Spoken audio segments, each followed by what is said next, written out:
integration environment, assembly integration.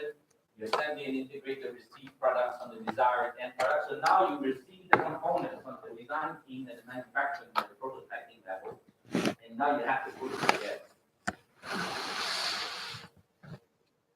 And Nicolas, for CubeSat, what do they call that phase here?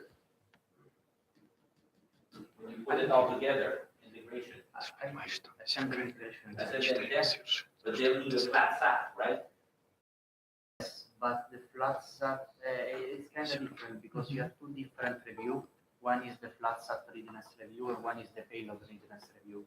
So in the first one you assemble just the avionic, and the second one you also have the mechanics. So yeah. So it's a but let's say you just double the process. Yeah. Okay. So to plan the integration, what in code is that you plan the integration, you plan how we're going to put that together, you define the integration strategy, which order are we going to assemble, which component is going to come first, what are we going to test first, because you need to go on the basic. We take the Arduino as an example. Let's say we go on the electronics, okay, and then we test around this to make sure all the sensors, we get the right voltages, we do everything there, and we build that up. Okay. So we schedule the integration testing tools facilities, we perform integration, we assemble the system elements according to the integration plan. So we track the integration plan to be in manufacturing in an assembly plan. When for the people who are doing 100, planning for 100, here this is planning for 1, 2, 3. Okay. How many rovers to Mars discovered it? How many did they do? GPL. You know how many they built? How many? 4, 3 or 4? Very few. I saw one in the lab. I saw the real one in the lab being built.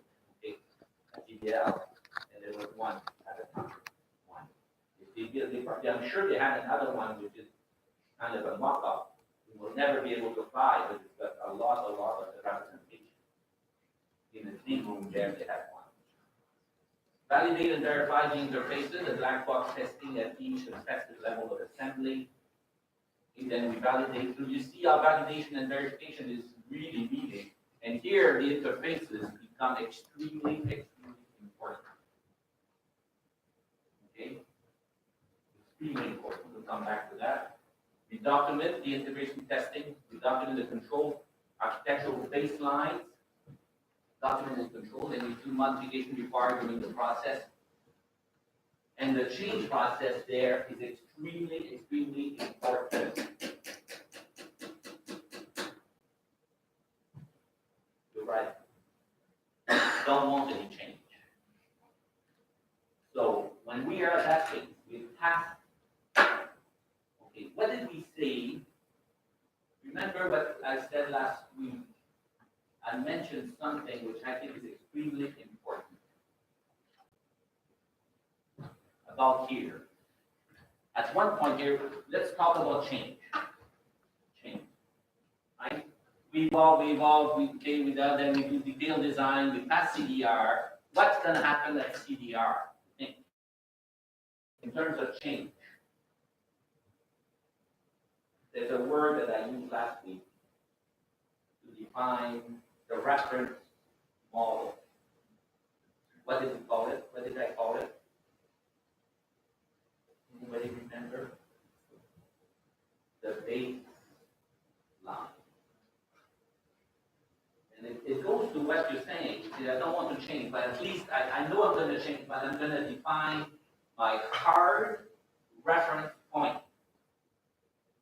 The one that passes CDR, at CDR we say, this is the reference. This is version 0 for production now. This is my baseline. Because what kind of change process do we apply way up here? Okay, I'm going to make a comparison. The product development team, the mission development team, or whatever you want, initially at the upper part of the left-hand side of the V is like a Ferrari. they turn as quickly as possible, and they have very little change documentation. In fact, in practice, they always work, for those who take the PLM course, they work on the best so far model.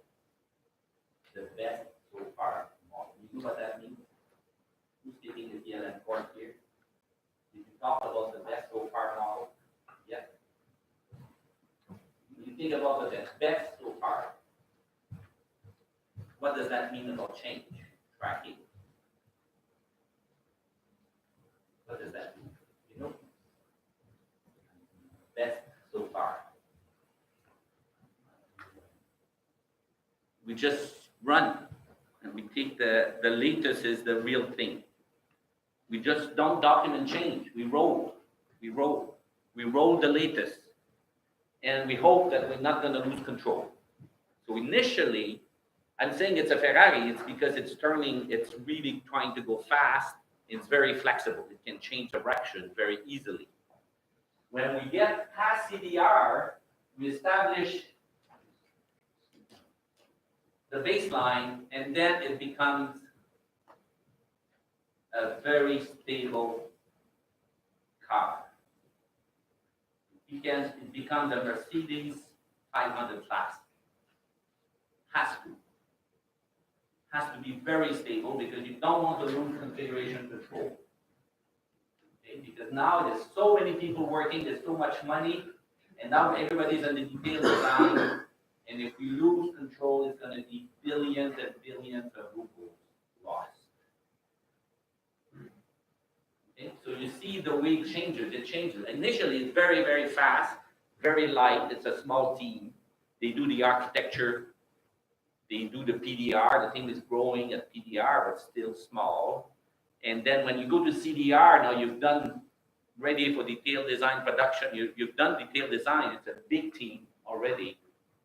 You've invested probably 10% of your total budget, and now you're ready to commit to spend 50%.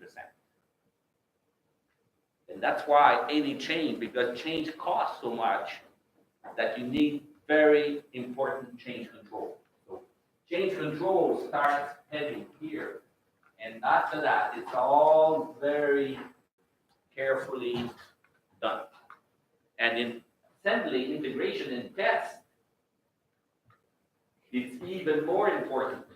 Okay, include modification required during the process. So document and control architectural baselines and everything to follow. And obtain the system. Okay, so how do you build? How are you going to assemble? How are you going to assemble? So you go back to your basic documentation. Back to the start. My PBS, my WBS, my N2 diagram, my IDEF0 diagram if I did functional analysis, my OPM diagram. I go to my fundamental documentation, and I have all my detail work, and now everything has to stand solid. And that's what I'm going to check. And then I determine the functional and physical interfaces. Okay, so I do this type of diagram, the functional flow block diagram. Okay, what is this? May I ask you? What is this? What is the? This is the one referenced by NASA. Yes. What's that? What's the language? What does it represent? System architecture, but go more in detail. What's there? What are they trying to represent? Is it IDEF0? No. Is it OPM? No. Then what is it? Is it function? Is it a PBS? Function. It's function. How function? Okay? How function? Except it's got something more than IDEF0. What does it have more than IDEF0?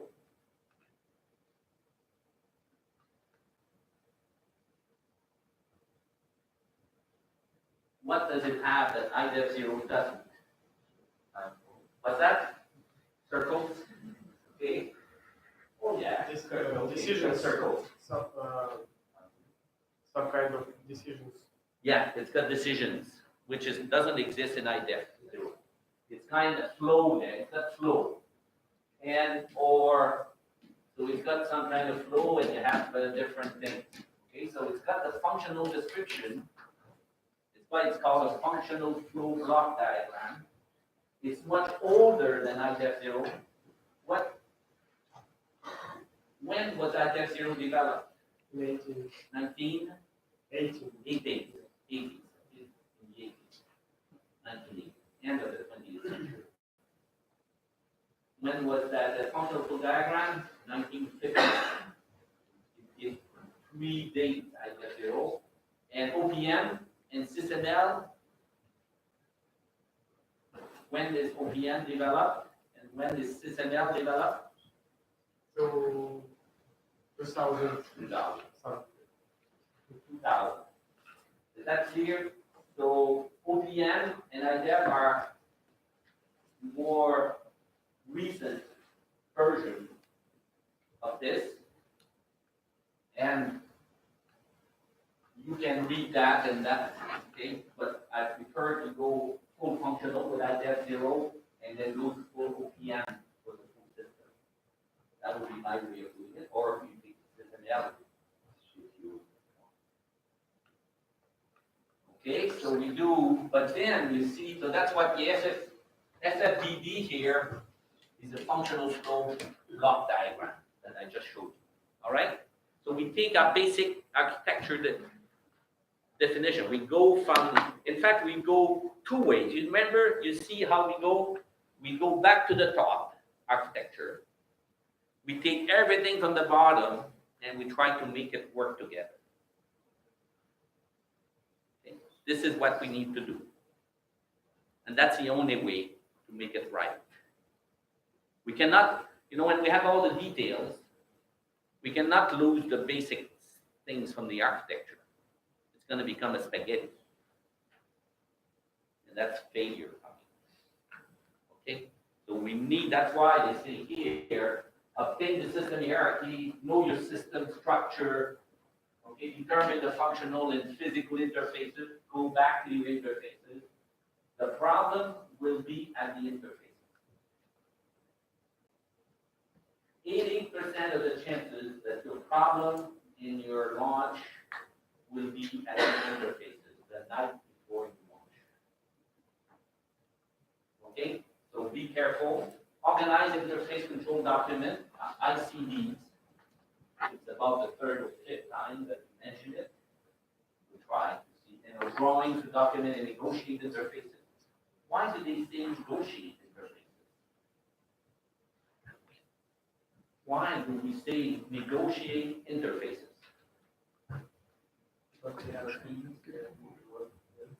And you have people in the teams that one said, oh, it should be 10 votes, the other one said, no, 5 is okay. And at the end, you come and plug it together and then bang, right? Or, no, we should attach this with votes and the votes are that much at a distance and so on. And so it's negotiation, interfacing is in negotiation. You need to talk. And then you verify, is it producibility, manufacturability of functional and physical interfaces. You stay at the interface level because it's so important. Because your basic module should work because you design the detail and what's inside the camera mount should work. The problem is how you integrate the camera with the Arduino, how you're going to save memory, two independent systems, and no, it's going to be one system which is going to take care of everything. And then we develop and review test procedures. We need to specify test procedure, and then we audit design interfaces again, we ensure interface changes. Remember, we come back to change, and we document it in specification. So any changes to interfaces become so important that they are treated as a separate item. Because let's face it, let's say you are the the team member that's responsible for designing the voltage and measurement coming from the solar cell. Okay? It's your responsibility. You change things inside your world. Anything that has to do inside your world, you have freedom. But anything that influences the person that's in charge of the storage, and you're not in charge of this, you need to control this very carefully. So in your team, I suggest that you have somebody that's really taking care of the interfaces and track the changes, at least on a piece of paper somewhere. Okay? And if somebody makes a change to the interfaces, you have to talk to him. I would say that you need to relocate, or you need to negotiate with the other guy. All right? All right.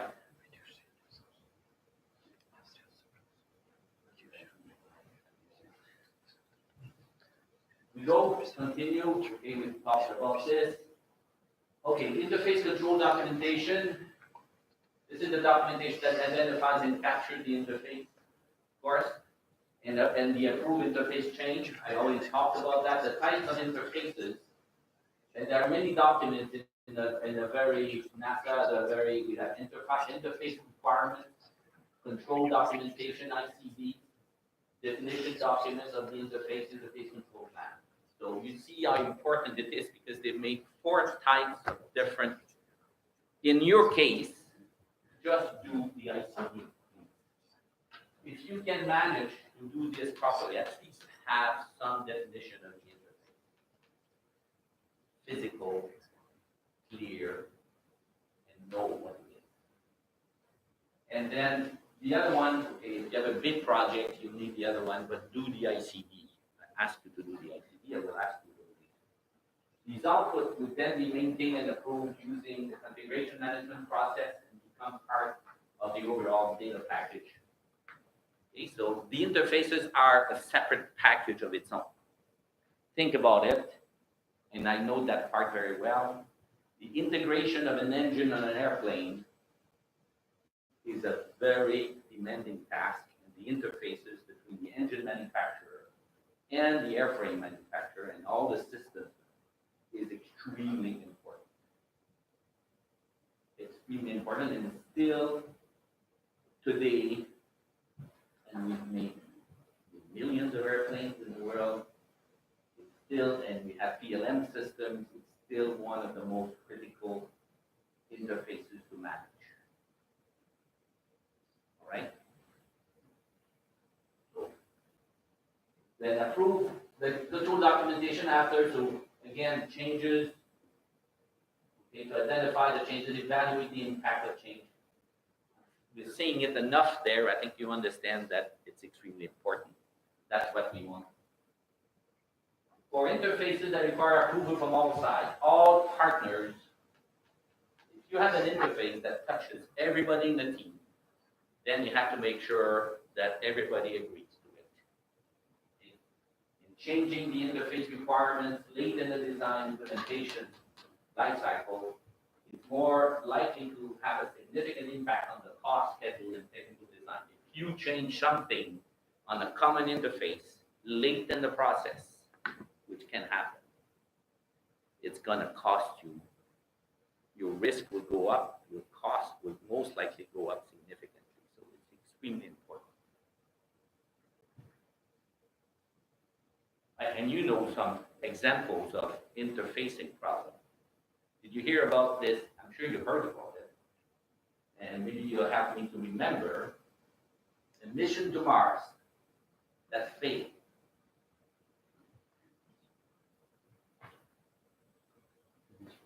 And there was an interfacing problem between 2 teams. And it was about something so simple. It was between metric and English units. The team that programmed the rocket to slow down the vehicle landing on Mars was programming in inches or feet, and the other part was programming in meters. And the rockets, the retro rockets, just were completely crashed. That's an interfacing problem. Very simple. The Airbus 380 problem, where the wires didn't fit, it's a kind of, they didn't talk enough about the interfaces. They're going to connect. Okay? So there are many. So that's why it's in red there. Put it in red because it's so important. Interface control documentation, I went on Wikipedia and said, okay, what do we know about? So of course, ICD is part of system engineering. It's part of software engineering. It's easier to control in software, but then the units there, that's an example of software engineering problem related to physical. So it's drawings, diagrams, tables, textual information generated from a project. The only interface documents provide the details and describe the interfaces between subsystems to system and subsystem. So it is all the things that once you have the PDS, you have interfaces everywhere, certainly in subassembly though. Now, interface control documentation, some of it is mechanical, structural, some of it is energy, electrical, some of it is informational, and some of it is personal. All right? And remember that form, fit, function, or function, form, fit applies everywhere. What does that mean to you? Does that mean anything special to you? What does that mean in practice? That we should start from the function. Yes, we should start from the function. Then decide the form and then try to put it together with other components. And the fit, yes. What does that mean that if you are an electrical and you're talking voltages and amps, power, what does that mean, form, fit, function in that case? Function is what? Give me an example. Function is what? Power sensors, okay, sensing power. Okay. Function will have to be a verb, sensing power. What's the form? Sensor. No. Yeah, okay, physical. But if we're talking about power, it's not sensor. Voltage. Okay, voltage is one form. All right? And what's fit? No. Simpler. Simpler. Simpler. Because sensors, whichever. Voltmeter. What's that? Voltmeter. No. Fit is not voltmeter. That's the measuring, the testing instrument. What is it? What is it? Fit. What's fit? What did I give you as an example of fit? What was there as fit? No. Fit. Remember, I showed you, okay, I'll have to know. Remember, I had a hole and a peg, and I said the fit is the dimensional variation. Right? That's what I told you to ensure the function. In terms of power, I want to measure the sensor single. I'm using voltage, precision, the accuracy and precision. So it would be the plus and minus value that are acceptable. What can my system accept? What can the Arduino accept as a signal? 5 volts? Can I go down to 4? Can I go up to 5.56? Can I go up to 10? Most likely not, but I need to, the fit is that variation. It's extremely important. Because if I go down too low, let's say the cell is giving me, oh, the voltage is dropping, and suddenly the information system cannot measure it. It becomes extremely important. You see what's the difference? It's very practical. And of course, very important. Any questions on this? And integration strategy, assembly strategy, you start on the bottom, you build sub-assemblies, you look at the environment in which you have operators. You look at the assembly plant. In manufacturing, it's assembly plant, assembly station. But here we're doing it for single mission, or we do it for space mission, but it comes to the same thing. And testing is done to ensure the parts, the assemblies, and the system comply with the associated functional and system requirements. Assembly and integration and tests are iterated as appropriate. When integrating the parts, we start from the bottom up, integrate assemblies and the system, and occurs in internal and external interfaces of the system. You need to specify a testing procedure. You need to physically, clearly specify a testing procedure. And the testing documentation now, you put the system hierarchy, you put the interfaces, you need, how are you going to test every bit, every system, every part, to make sure the system works. And physically, you need, I'll show you some very detailed examples. You have to define measurable success criteria, which has to do with the fit, the equipment, voltmeter that you need for each test, and define the procedure for each intended test, pre-testing operation, post-testing. You can imagine that if I'm going to Mars, how am I going to do the testing?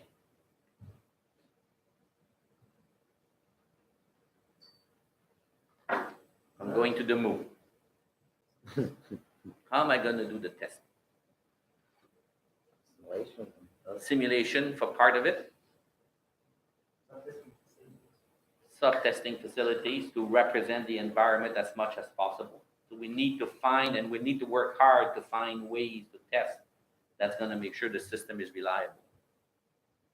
Not easy. Okay?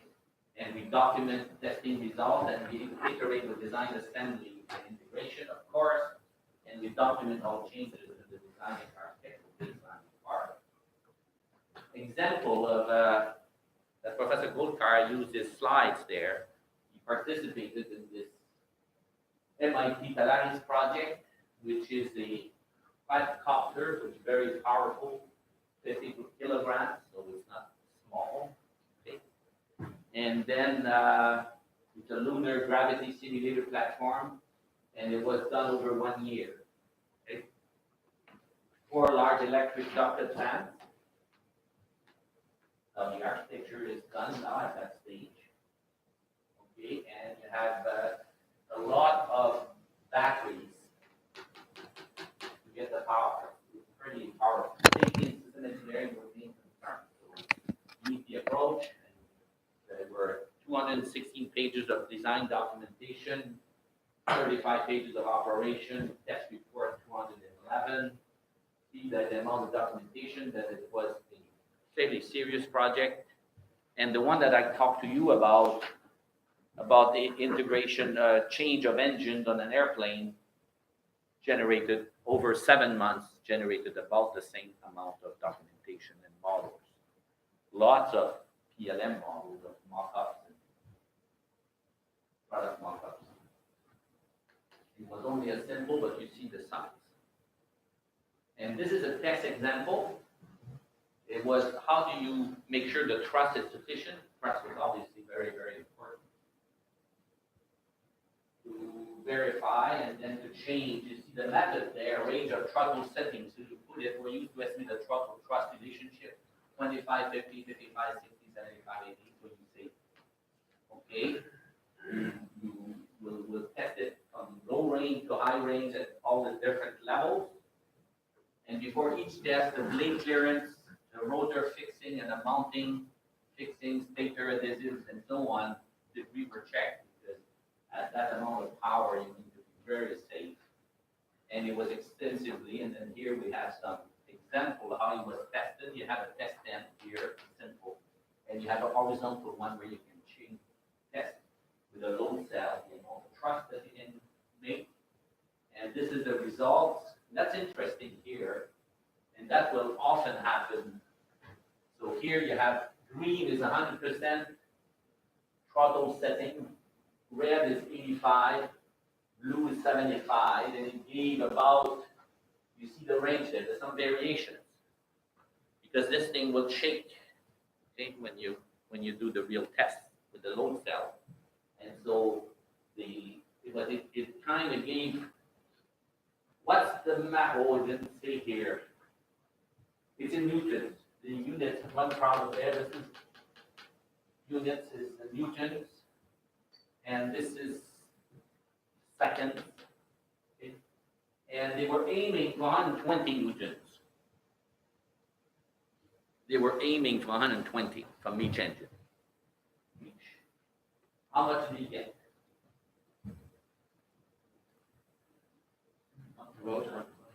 Maximum 100, right?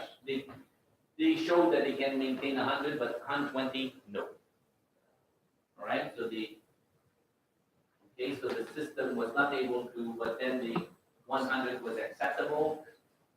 And then the result summary is that the repeatability and output required thrust at 120 at desired power level, maximum state thrust, continuous power. And then if there's continuous power here, because the number of seconds that you apply full power, extremely short, 120 amps, and the criteria were not met. So the test result is that they failed. They didn't meet the 120. So they said, but the revised criteria of 100 Newton required for thrust was met during testing. Okay. So they say, okay, we'll have to live with 100. If 100 is not acceptable, then you have to go back and change the design, change the battery, make sure you can produce the 120. That becomes a big thing. Now we look at the utilities. Do you see the process there? I think you understand. We go from the documentation that we have, architectural documentation, yes, everything we've done so far. We take the physical thing that we have, that we build, that we have, and now we have to make it work together and do tests. Put all that together and put to test to make sure it works. That's it. All right? An example, because in system engineering we talk a lot about utilities, because they all finish in utilities. Optimality, reducibility, manufacturability, and accessibility and maintainability. So it's called the utilities in system engineering. Okay? It's not anything magic. Optimality is the proposed integration strategy, time and cost efficient. Are we going to do it properly? Can we produce a system in its part of cost-effective manner? That will be the problem for 100 units. This is the problem of the manufacturing guys, but even for the first prototype, it's extremely important. Manufacturability, can we make it right? And accessibility, maintainability, can the system be maintained and accessible during once it's assembled? Oh, I need to insert something at the end just before launch and have access to it. Or it's under ducting. Okay. Right? So really what we've done now is learn the assembly, integration, and testing. As an incremental process, we enable system functionality. We learned a little bit about system build, integration activities. And we saw how important it is to start from the early documentation, but also from the data components. Learn how to document the IT processes and system design changes and the importance of the changes at that stage, because you're quite late there and you need to control that very carefully. We saw a little bit of that reminder so that you know the word and apply the IT. So what I'm hoping now is that what we learned here today, you'll be able to apply. And I give you a preset too. We'll start to work today. Well, I would want you to model individual, each one of you, in the team, You model the development of the experimental balloon launch with an OPM diagram. I was thinking of giving you something totally different as we're pressed for time. Let's use all we can to do it. Documents with two levels. So with OPM diagram, you have to zoom at least once. So you have a process, you zoom or okay, including solar cell testing. So I give you exactly the same, but I want you to divide the model in the team to represent different things. And here I give you a summary list. You can one of the team member can do conduct, then one can do PDF, the other one can do WBS, some do interfaces, some do function, subsystem, as you wish. You can divide it as you wish, but each one has to do a different one. And I want you to document 3 different types of interfaces: mechanical, electrical, informational, because this is extremely important. I specify that you need to do 3 interfaces, each one, and specify the procedures for assembly, integration, and test of these interfaces. Select 3, not asking you to do the whole thing individually, and say, do some testing procedure, okay, and explain how you will verify and validate these corresponding subsystems and give a concrete example. One example. All right? It's a fairly detailed exercise, but it's doable. It will be very useful for the team and for you to understand it. Any questions on that? No? Clear? Is it clear? Is it clear? Yes? I need to mention about the OPM thing. You don't give a tutorial about with the previous year's project. Okay. Because the tutorials that are in the internet are very good. But too poor. Yeah. You cannot use it. Did you install it on your computer? And you cannot use it at all. I could use it, but not very. Okay. I want you to try, and then I'll ask you tomorrow to ask you. But I want you first to try. I want you all to get UpCat installed on your computers or whatever platform you have, and you can install it on the tablet. So you can certainly on the Windows. I don't think you can install it on Mac. And then to try something, and then you learn much more about the tutorial. Okay? And this is where we are. Remember where we are today? We are in this product integration. We've manufactured it. Now we integration, and we talk about verification, validation next, and then the product. And what's the product transition? Why do we talk transition? What's transition? It's a funny name, isn't it? What are they talking about? Transition. What kind of transition could there be? From engineering to manufacturing. No, that's fast because it's there. This part of the engineering to manufacturing is here.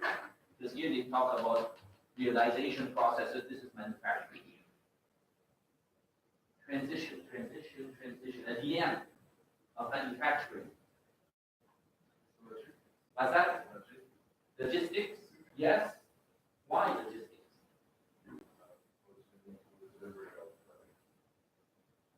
How will most space agencies, not in space, right?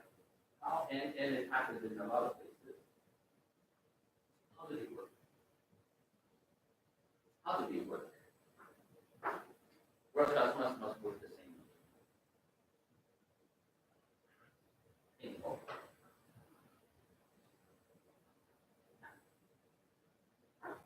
This will be done in-house, right?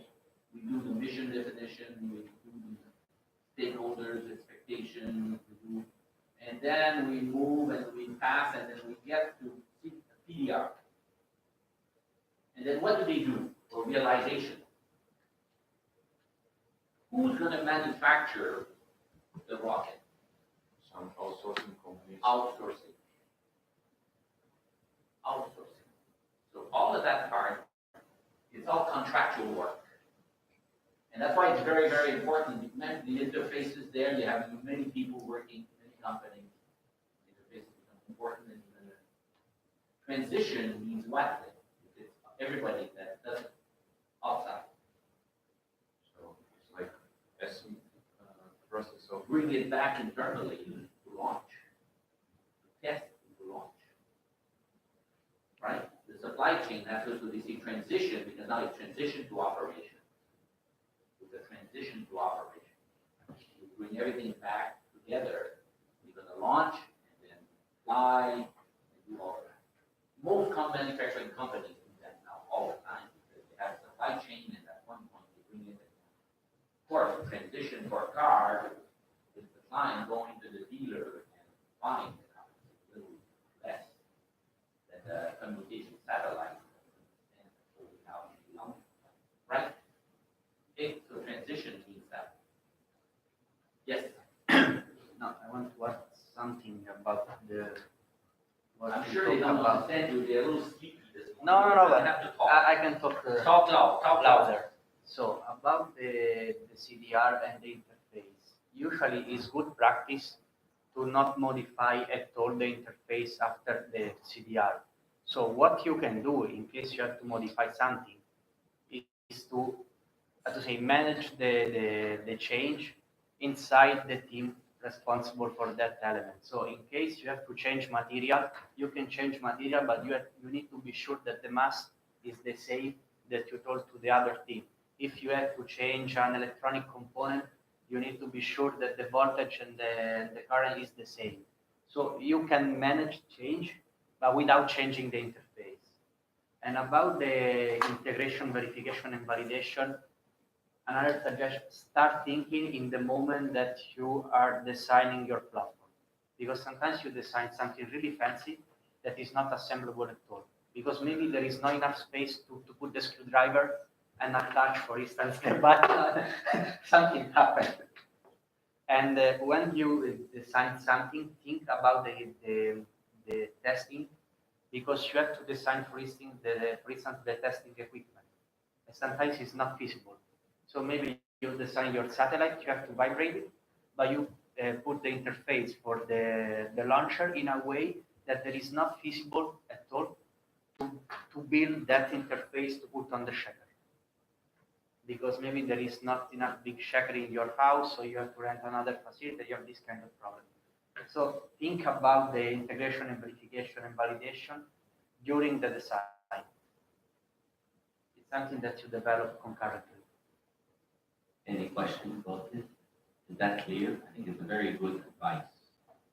It goes very well. He said, okay, change is impossible. He said, okay, don't change the interface after CDR. Okay. Are you changing the interface in your satellite now? No. No. ESA will not let you do that? No, because there is a consortium. The moment that you pass the CDR, we all agree on the common interface. So we change one element because we change material, but was on us that the change of the component with different material with the same mass. We cannot change the mass because you have, for instance, the simulation for the vibration. And if the platform provider already did the simulation, cannot run the simulation again. All right. Good. Well, we can apply that rule. Once you pass CDR, no interface change in the team. Is that okay? You give yourself that rule, no interface change, pass CDR. Is that okay? Take a break and we'll come back for the second part.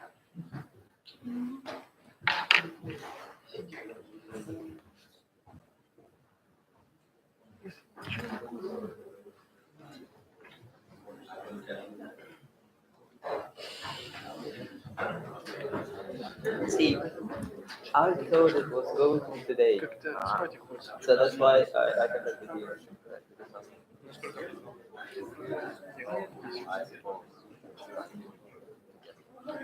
Wait. Yeah. Forgot I asked like it's a good idea. Это потому что 20 минут едешь, 100 метров.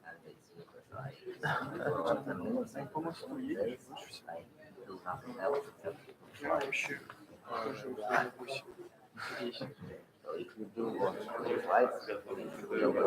Just recognize these features. Makes you concentrate. Типа это просто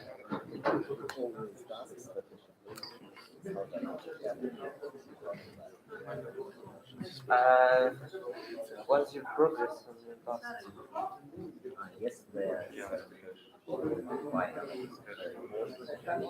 Ah, the one. Oh my God, where is it? пока еще ничего. Yeah, I was the model. Yeah. I need to read it. This is.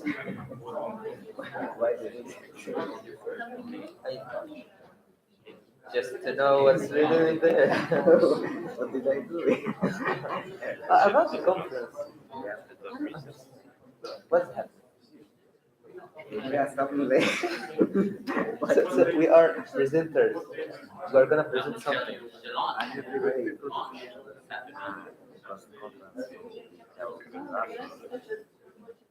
Or Yeah, that's totally okay, but No, I would prefer not to, but I will try that. I mean, we didn't have any competition presenting. Why? Right now, as far as I understand, it's when our obstacle happens. Yeah. And then that we have to develop. yeah, I asked everything else. They told me you So collaborated well on the project, so no problem. Все еще. Okay. so we have to give a We paper. considered that everybody was there to make it because you were dealing Have a with paper. And and paper serious is something family matter. new, or at least modification of something that already existed. Yeah, but I think we Wow, I was sudden. You didn't expect that. Right? So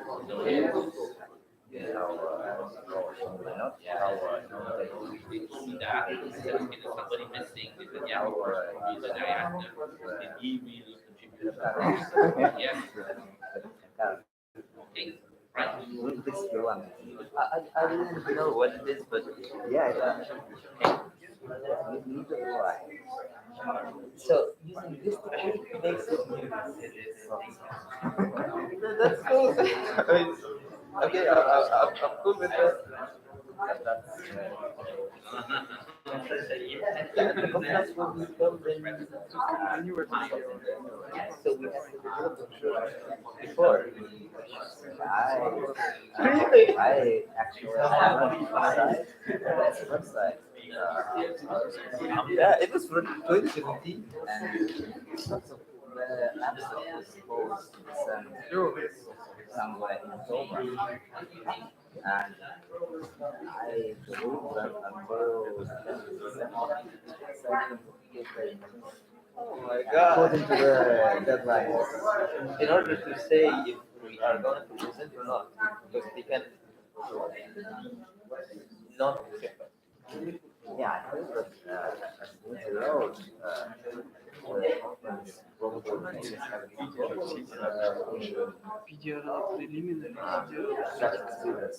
Не сидят. That's why the last is why the That's the not deadlines can already passed. They asked the Не space меняйте center. профессия после сидят. It's my suggestion. Может, остальное можно, не знаю. Yeah, that's Не критика, судя по названию. Еще раз, critical design review. Я вообще so you're written live in Latin. A man behind his principles. I know it's principle. I think it's very student. But you don't have the time to. But I don't have the time to study. I don't have the time to study like this for I do some stuff. I believe he's at the relation of some I don't have time. But that's Yeah, happens to everybody. Everybody that's in this room in front of you.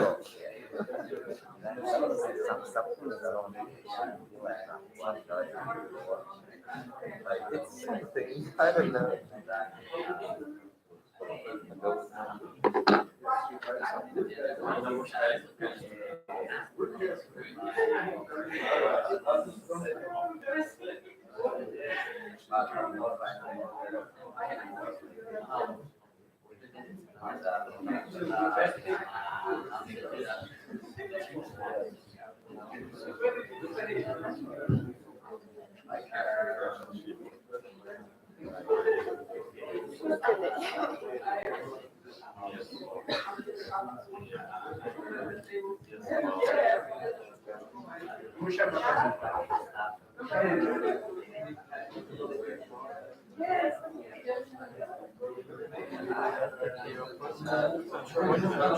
Еще надо первым это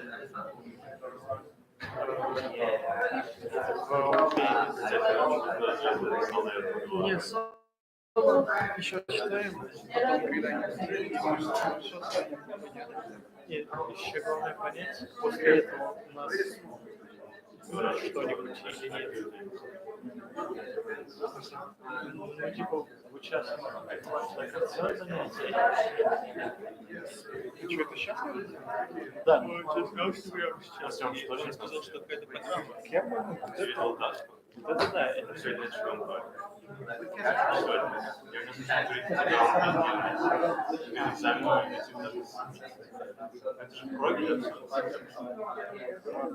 Ну, я так понял, что не обязательно. Вот это. Можешь, но мы можем.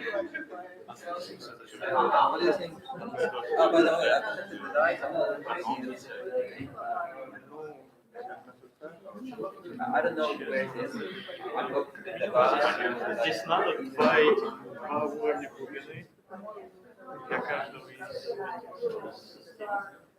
Причем они заключаются, я, например, делал ПБС, ну и типа, короче, протестировать сенсоры, протестировать по отдельности каждый сенсор.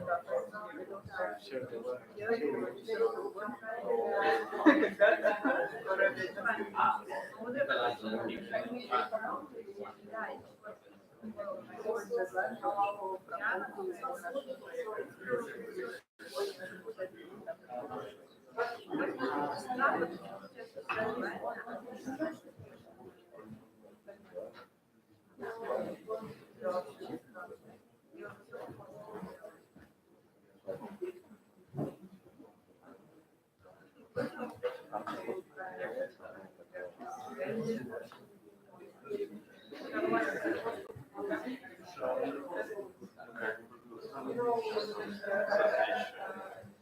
если мы возьмем свой канал.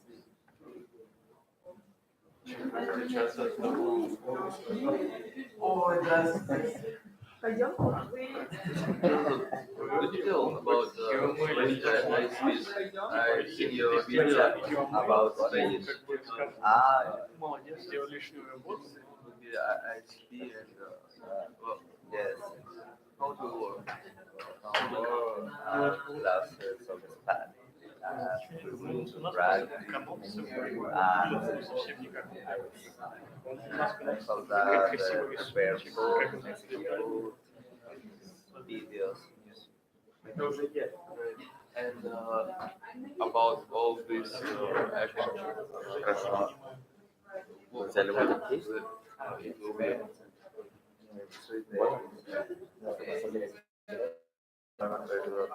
Это GoPro. that will be just 3 days. Every ISP first will be 3 days. Что, домашку надо сразу делать? I feel asleep today. I feel asleep today. Oh, everyone here. А вы для себя решили?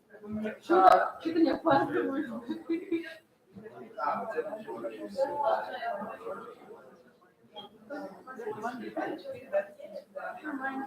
Так. Красиво устроили.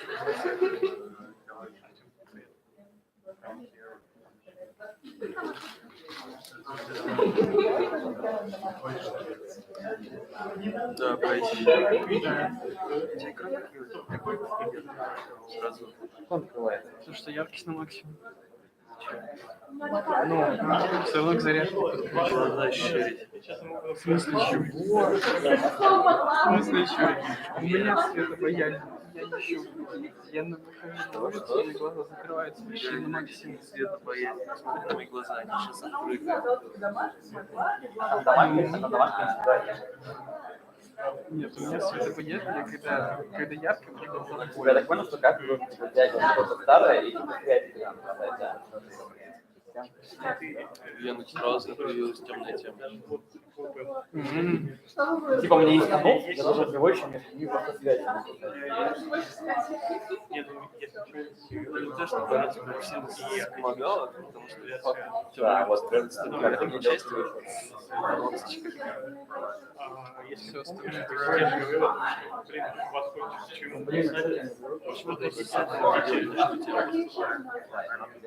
всем. У меня первое домашнее задание в школе было. Окей. Вы помните самое первое ваше домашнее задание?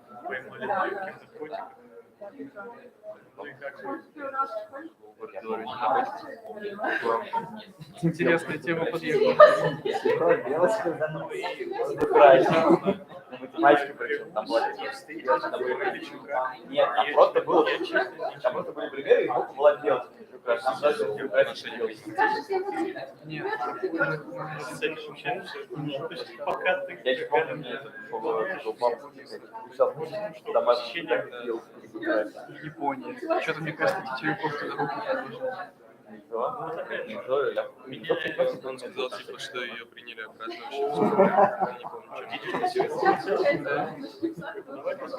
вообще. Не, ну там всякая эта проблема. Вот там уже как бы вы хотя бы сообщите мне как-то, вы не появитесь на экзамене. Я так, ой, блин, извините, я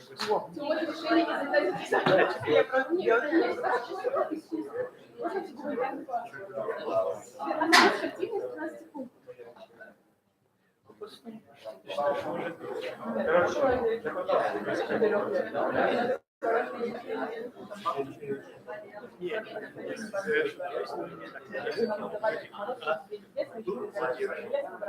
То есть не по твоей, ты не можешь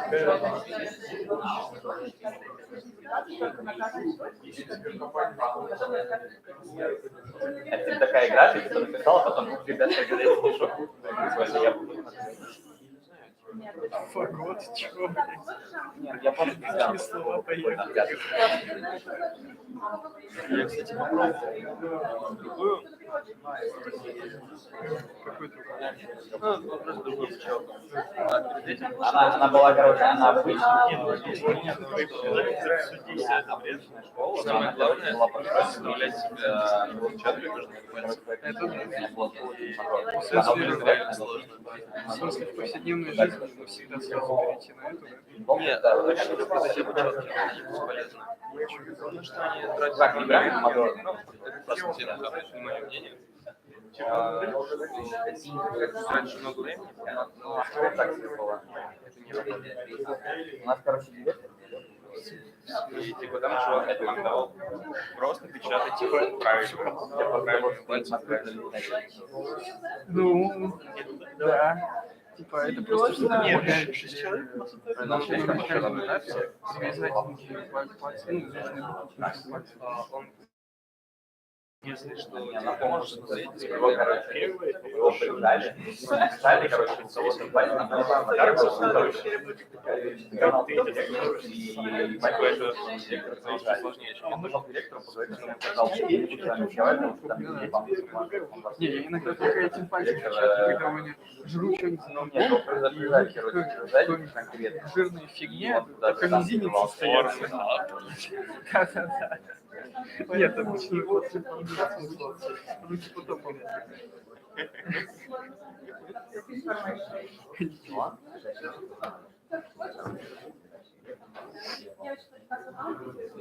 Передается сигнал. У тебя ошибка. То есть было легко понять. Ну, так это не ошибка, там Написанная ошибка, ничего не значит. Ну, никто не подавался. все устраивает. Я просто, то есть это надо сделать пакет диаграмм, значит, 3 дифференциальных. Что такое ОПМ? Да. Да. Перем нет. Типа нужно как-то сделать какой-то Object process management. Я не думал, что я сейчас загуглю шизы, мягкий знак, он мне что-то выдаст. Да.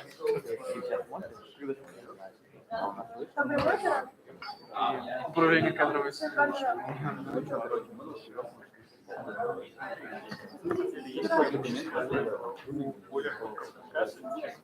Самое первое. Object process methodology.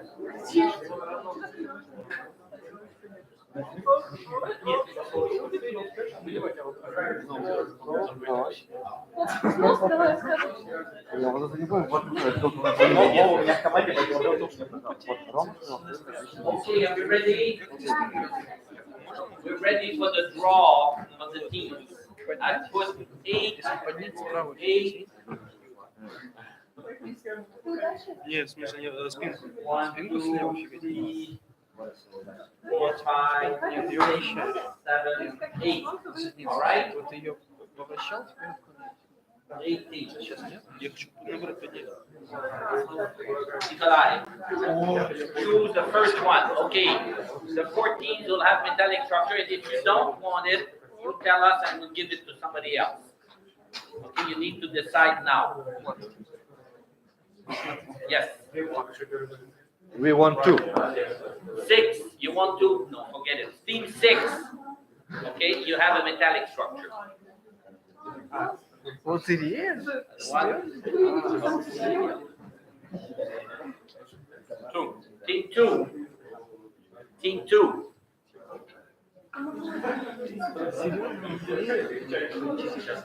Я думал, что лучше всего педиатр делать. Там Team 3. 3. даже хорошо, что практически. That's one. Team 1. Team 1. Okay. Everybody's happy with the.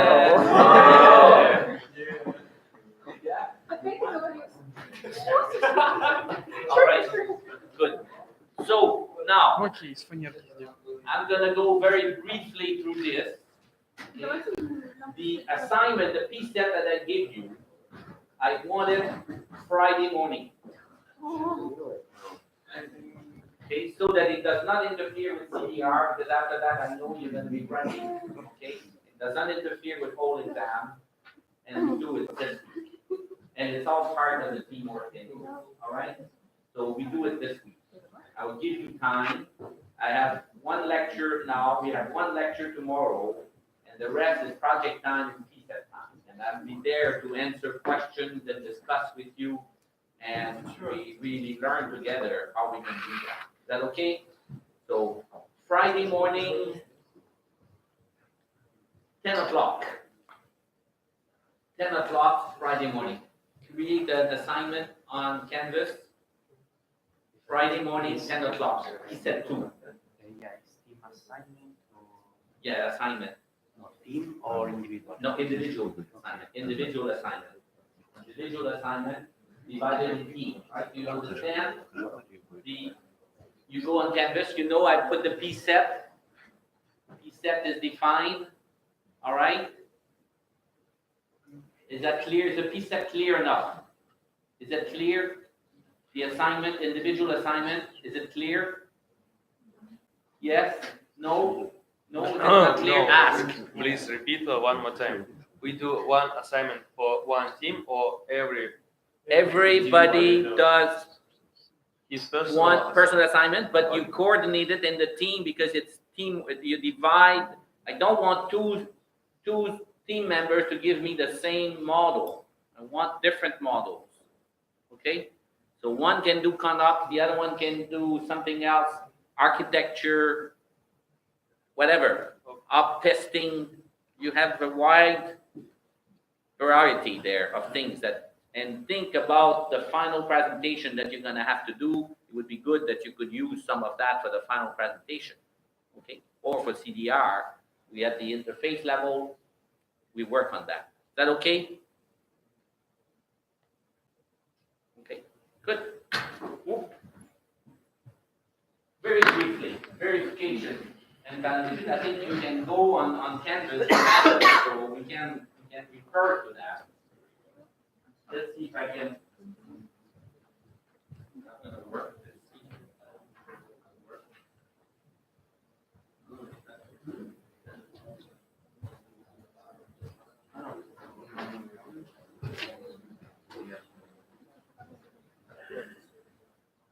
I have a problem.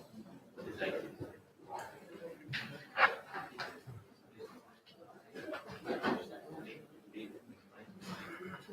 this is not right. It's hard to make.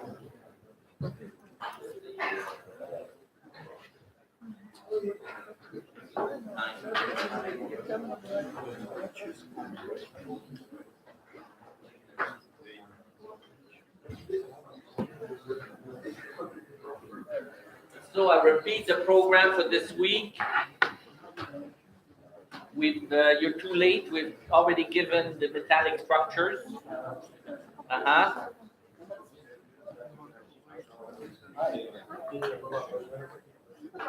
And then now we're gonna briefly cover some verification and validation, just very quickly. And Nicola will show you something. It's crashed.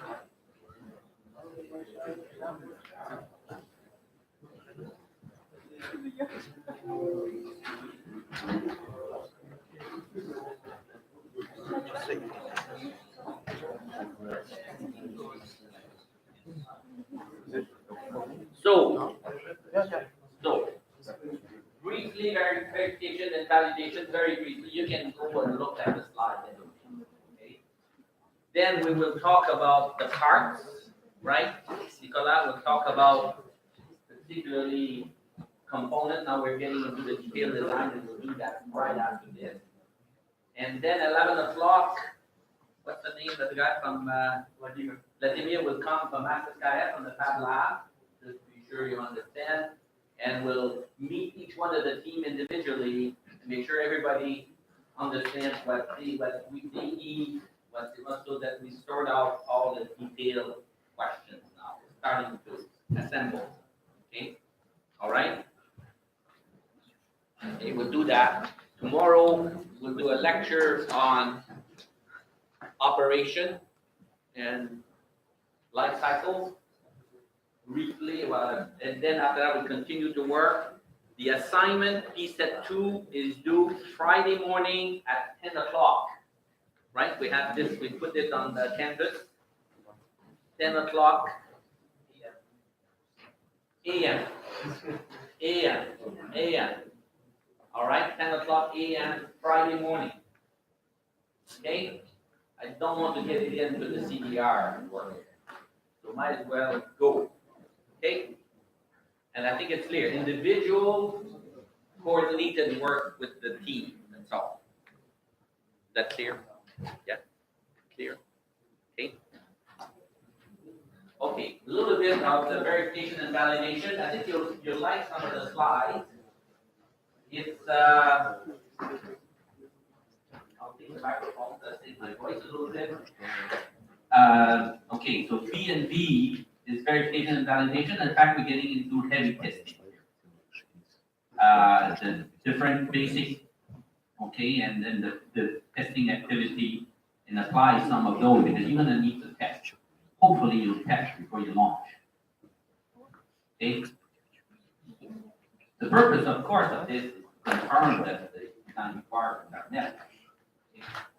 Remember that the work verification touches the requirements, the technical requirements, and the work validation refers to the stakeholders, refers to the people. Okay. And you're trying to establish that you need remedial action to correct non-conformances. So you have inspection, analysis, demonstration, the basic verification activity. So choices, I would say here, it's a choice. Okay? Extremely important. But, and you need to find, it's not that easy. Because you need to identify the cheapest, the fastest, and the most secure way of verifying and validation. Because there's some very, very expensive ways to do this, and they're very simple, but then if the client accepts, then it's fine. I can tell you that in aircraft certification, when you develop a new airplane, that this is extremely, extremely important. Of course, you want to verify and validate as much as possible from analysis, right? As much as possible from inspection and as much as possible from analysis. And as little as possible from demonstration and test, because those are expensive. But you don't have a choice. Simulation, we can talk about digital twin, but in practice, to prove that if you send a team to move to the moon, that you'll be able to do everything in simulation. I wish you good luck. All right? It's difficult. Extremely. In fact, I was on an evaluation team in Brussels a number of years ago on a large project, European project, to do validation by simulation. Okay?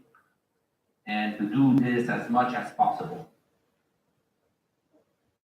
And because at the end, one of the very, very important criteria, and you can have some very sophisticated simulation tools, but the people that are gonna say, yes, you passed the test, they will need absolute certitude that you're doing it well and that you do it within the change control.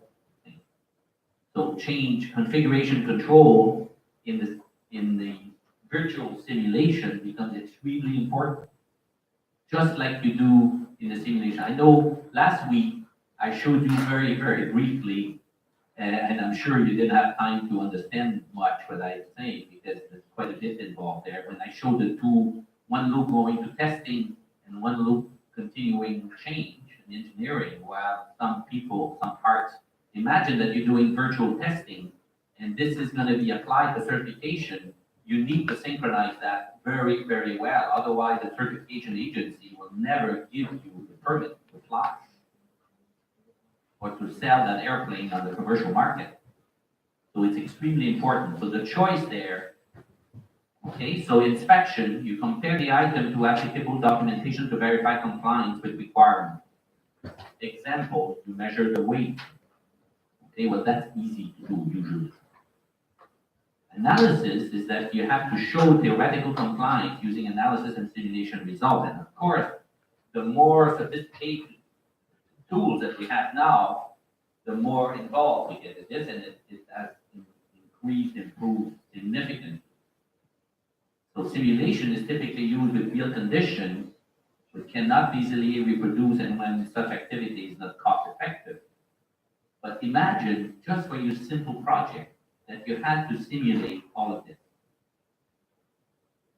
Going up the atmosphere, the temperature decreasing, the pressure decreasing, and simulate the environment up there of sensors, of different things. It takes some very sophisticated simulation to do this properly.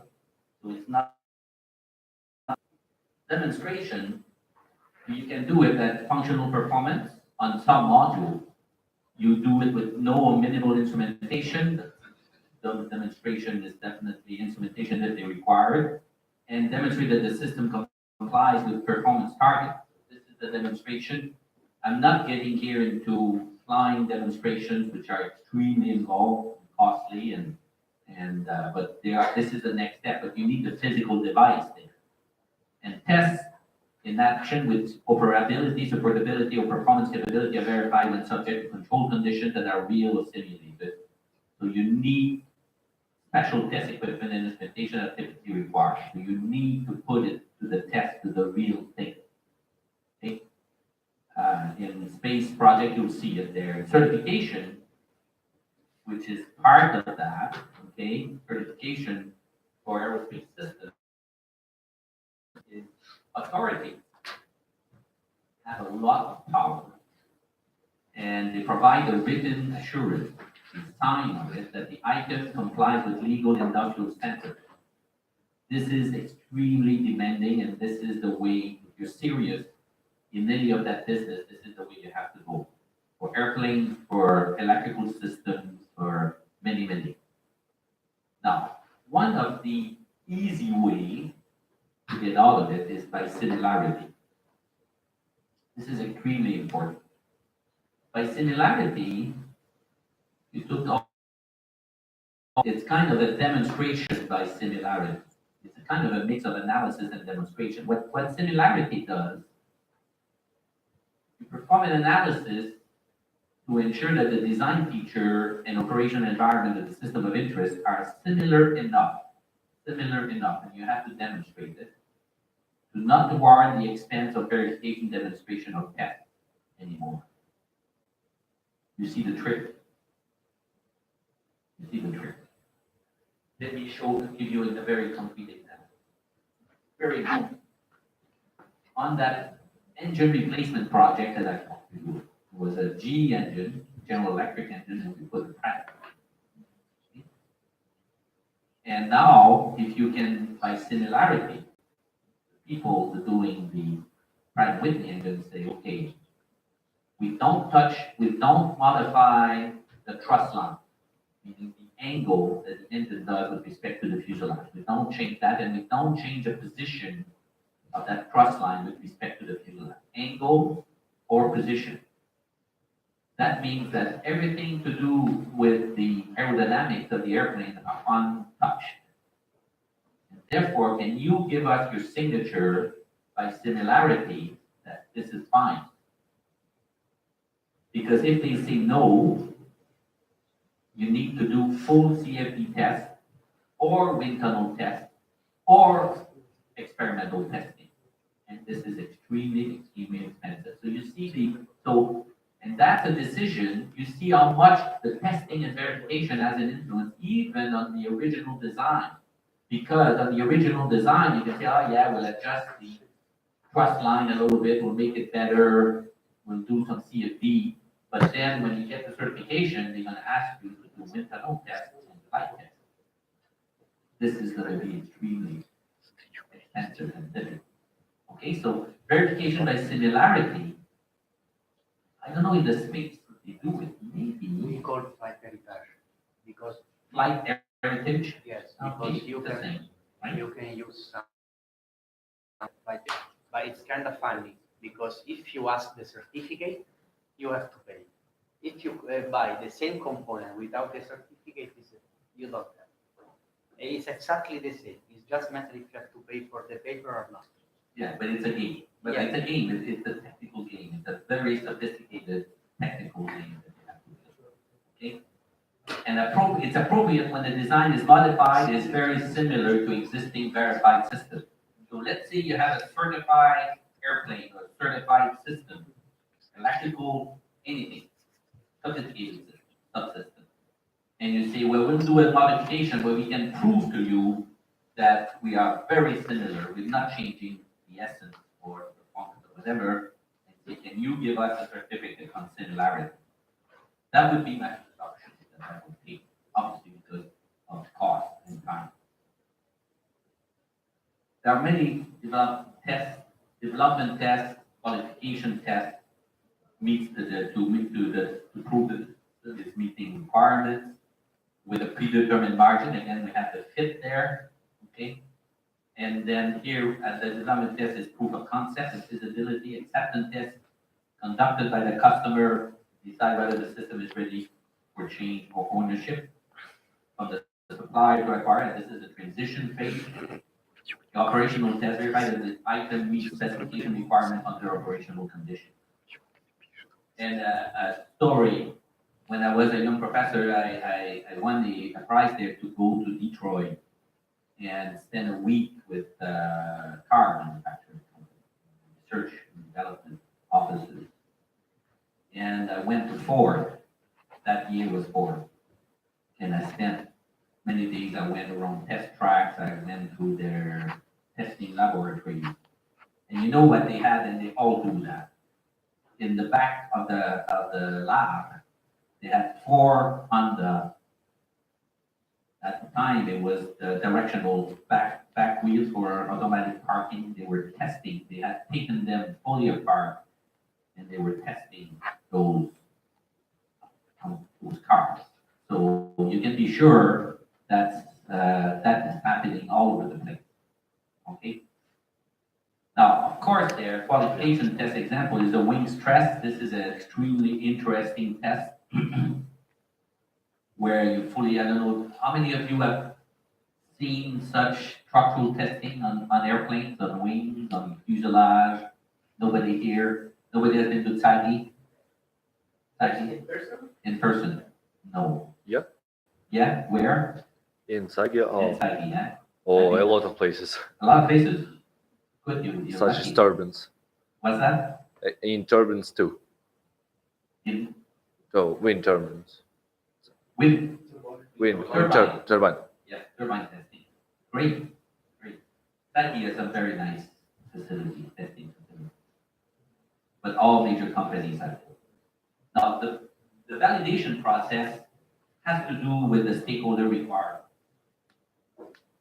So it depends which stakeholder. I already mentioned it because the certification authorities are very, very important stakeholder. Of course, you'll have airlines at one point that's going to have to, if an airplane airline. If you go to space, manned space flights, of course, the astronauts is extremely important validation. So this is something that's extremely important. It's performed by the stakeholders, so you have to bring them in and say, "Oh, are you happy with this? What do you think?" At all stages, so the sooner the better. If you test what they think, is it good? Are we going the right way? Third parties might be involved to make sure it's okay and take place either in a fictional or simulated environment as much as possible in simulation, if you have it. And it's often run concurrently with verification because you want to save time. And you test engineering models, flight models. Okay, that's in space development, that comment there, space development. Distinguish between engineering models and flight models. In fact, if you look at product development, if you look at that book, and I've lost the book there, I have the 5th edition, I've lost my 2nd edition. If you read in that book, you see the many, many models, many different types. Like functional model, functional prototype, engineering models.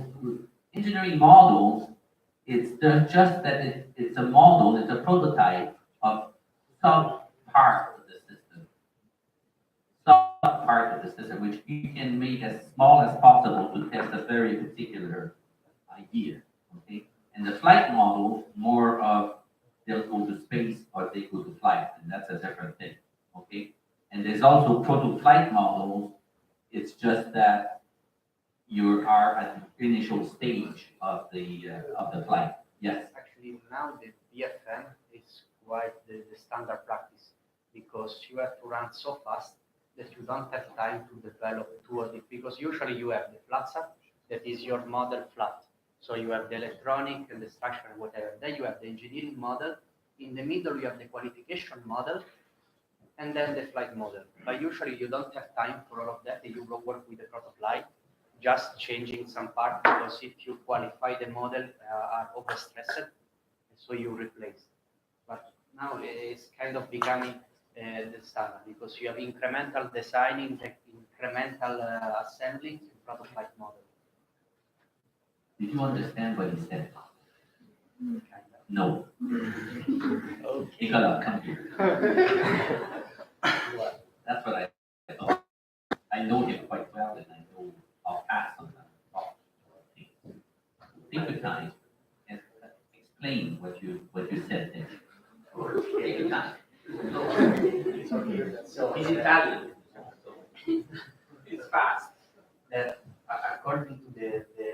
design and development plan for the space hardware, you have different kind of model. It's called model philosophy. It's one of the chapter of this document you have to deliver. And you have the FlatSat, that is basically all your hardware but flat. So on a table, You have a table. with with the Arduino, the memory, the card, the battery, and your structure. That is the FlatSat. So instead of trying to fit it into the CubeSat, you put it on the table.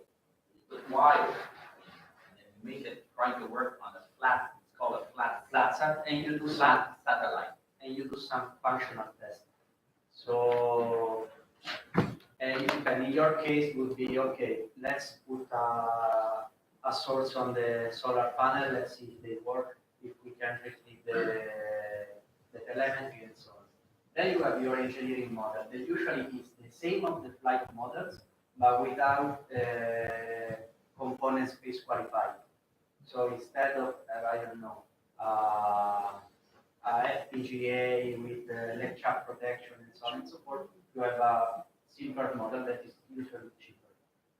Then you have the qualification model that is exactly the same of the flight model, but you use for testing. And so because some testing are really, let's say, hard, because you use higher level for testing, you don't want to fly that model, and then you have the flight model. In new space environment, you usually use the prototype model. Also, you know what you think is. I have to tell, Okay, 2 minutes about new space. new space is about cost, schedule, and quality. Let's get it this way. You have to run the program faster, cheaper, and you don't have the same constraint in quality assurance because you can trade on requirements. The budget is shared upfront, so usually you don't have the so-called NRE, non-recurring engineering effort that impact on the cost. And you have sometimes smaller equipment because we are speaking about the CubeSat, but that is not true because, for instance, SpaceX is new space because it really depends on the funding source. If it's private, it's considered new space. Okay, anyway. New space is about this change that happened 10 years ago. 2009, because with the SpaceX, they start calling this New space. Okay, so now, before, it used to be the space agency that were applying exactly what you learned when you did. All right? And everything was centralized, big projects, centralized, and going forward. 10 years ago, SpaceX arrived and other small, and now there's many startups, small companies that are launching smaller satellites and lots of satellites. This is called new space. Okay, now instead of launching 50 satellites a year, now they're launching hundreds of satellites, and now we're getting close to 1,000 satellites per year. All right? This is called new space. And because new space is there, we have to modernize the way we do system engineering. That's what he's talking about. If you see the difference Because, for there, instance, that's okay. for a Sentinel-1, you need 7 years of development. For a new space mission, you have 1 year, more or less. For a Sentinel, we have $280 million. For a new space mission, it's around 1 million. Of course, the Sentinel go for 7 years, a new space for 6 months, but it changed the interest because one is for high dynamic event, another is for static event, so it's completely different the focus. Anyway, in new space, you don't have the time to develop engineering model, qualification model, flight model because of schedule and cost. And you work in so-called prototype model that is based on incremental design. So you have your FlatSat, you test, then you put the structure that become the prototype model, so you test again, and so on and so forth. Question of the reader. This new space project, does it have any disposal space or it will be debris in the space? You have the disposal, but usually you do not care much about disposal because new space, because of the mass of the full spacecraft or the payload, you have the the orbiting that is good in the atmosphere. Because in 6 months they will impact in the atmosphere completely barren. So should not be whereabouts in the Earth. No. They usually are in Leo. So 500 kilometers. They've been very. Yeah, 6 months impact in the atmosphere. Okay? So things are changing. So what you're saying there is that quickly they go to the photo flight model that you try to develop. As you're going to do for you're not going to do an engineering model and a flight model of your balloon experiment. It's all going to be one that's going to move as quickly as possible. And this is what you have in the ESA test center, where you have vibration facilities, which are big, and vibration is extremely important for space. Acoustic facilities, mechanical data handling, thermal facilities, mass properties, and EMC, electronic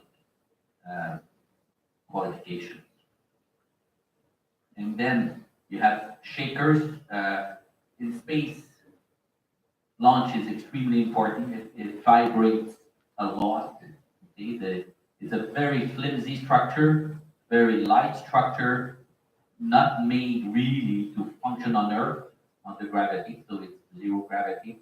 And it's going to be going through a very critical launch with a lot of acceleration and vibration, and therefore testers, multi-shakers are extremely important.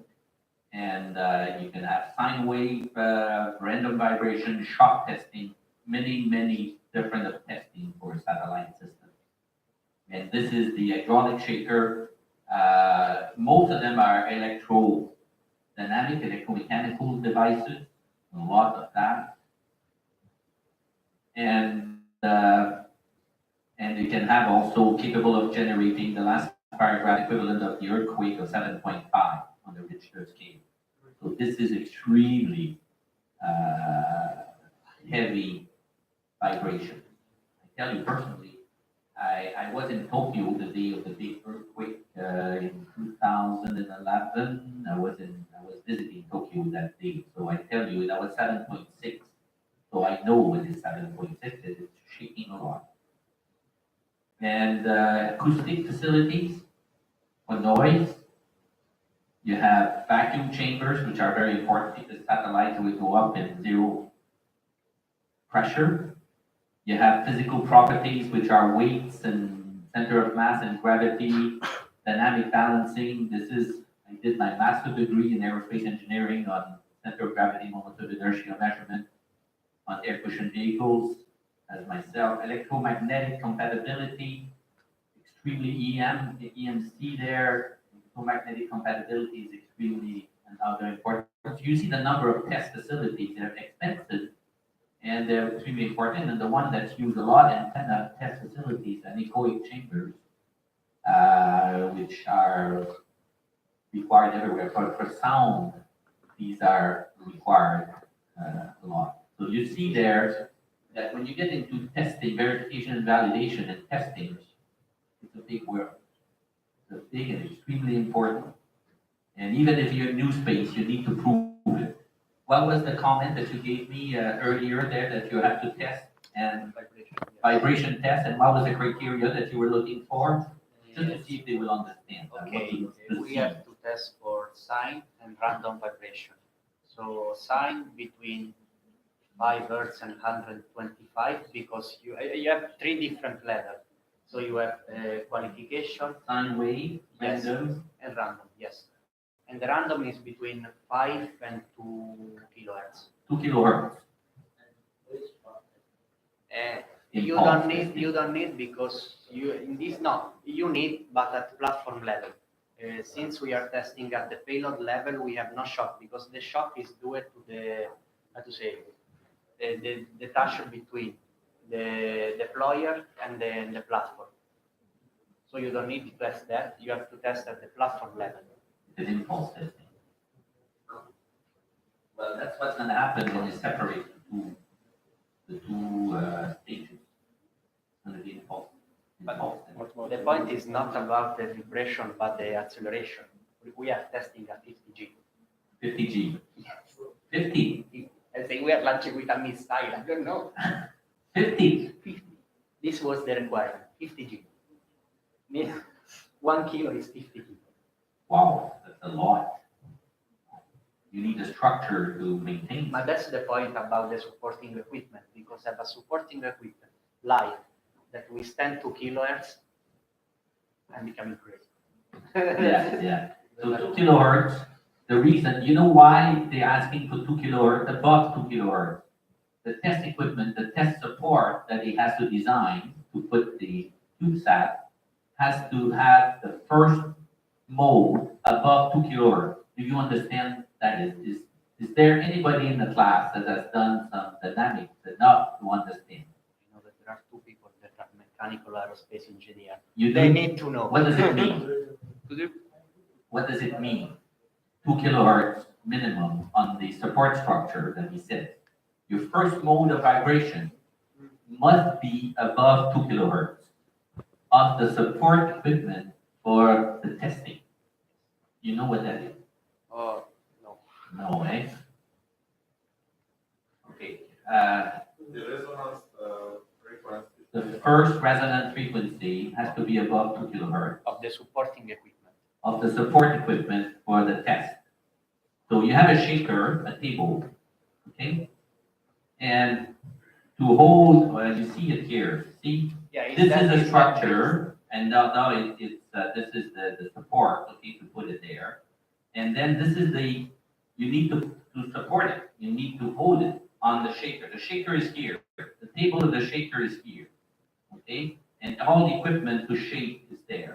Now, this is the support fixture, it's a fixture, it just hold, let's say you're testing your CubeSat, okay? You have this small box, but you're not gonna just put it with glue on the table, right? You're gonna put it with some structure. In the case there, they say your minimum first resonant mode is 2 kilohertz. We need some basics of dynamics here. But in electronic, it's almost the same, because you Yeah. have your resonance frequency. But I need an example. What's happened when you are in the resonance frequency? That your If frequency I shake exact- this, it's very stiff. This is high. But if you have had a flimsy structure, I could show it to you, I could and you can find the first resonant mode. It will bend first. And then the higher I go, you will have multiple waves with modes of vibration. It says that the fixture here because they're going to be testing up to 2 kilohertz. So the problem is that if this enters into resonance with the satellite, the results are going to be not bad. So they say design this fixture so that it's a minimum of 2 kilohertz first frequency. And what does that mean? It means it has to be stiff, has to be big. All right? 2 kilohertz is stiff structure. So you need to make this big, which is usually the case. You make this big, much bigger, much more rigid than this, so that when the shaker moves, this moves exactly the same, so that the satellite can be tested. So you put sensors on the test, accelerometers on the structure, and now you have the real frequency of what's happening in your satellite or airplane or whatever. So this is regular dynamic testing. So you see that I'm very happy that we do this here. Because, you know, we covered a fair amount of ground from the beginning a few weeks ago. And it really looks like project management, right? It really looks like soft stuff. More business than engineering. But in fact, it's mainly engineering. The type of problem that Nicola is bringing, saying, okay, we need a test and it has to be 2 kilohertz, is exactly the type of work that a system engineer has to work with.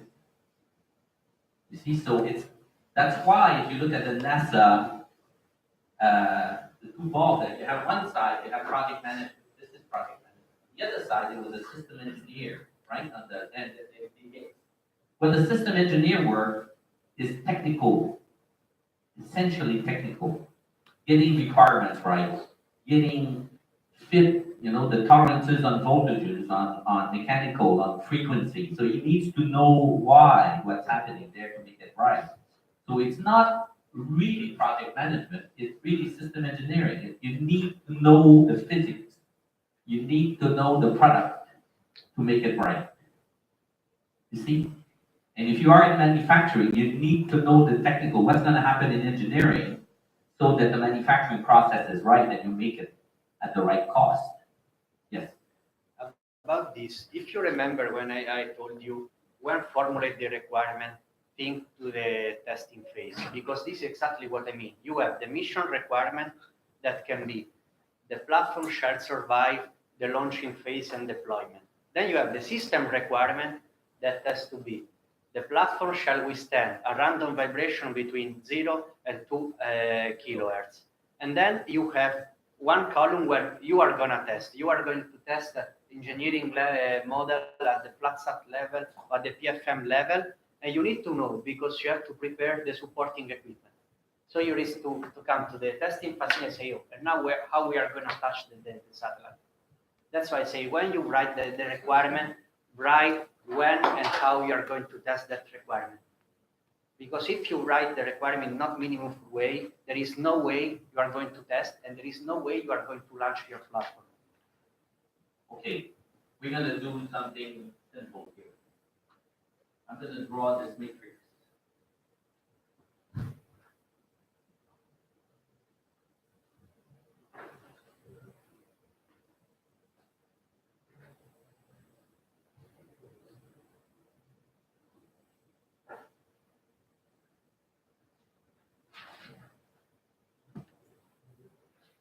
Okay, you have the requirements, all right? And you need to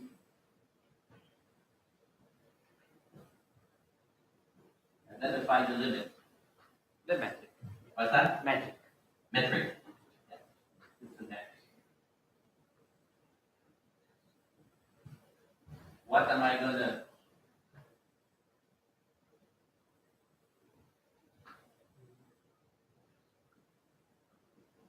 Withstand launch. Mm-hmm.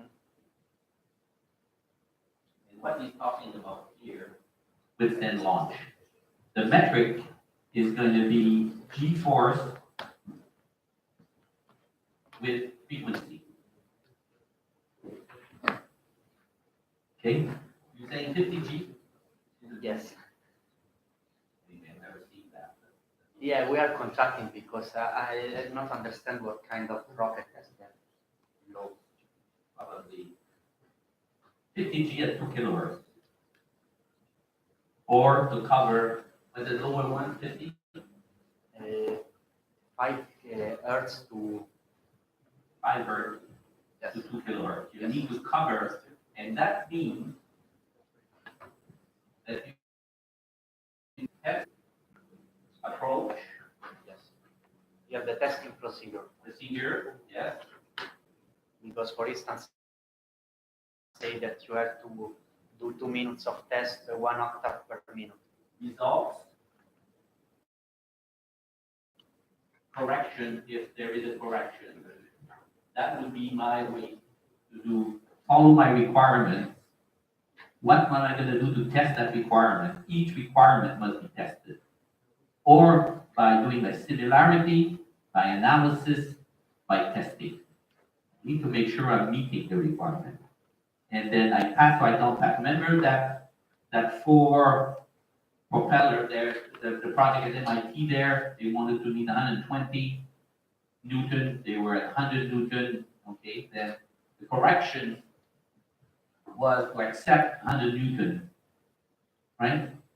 They wanted to be 120, they did not, they met 100, they said, fine. All right? That's it. Any questions?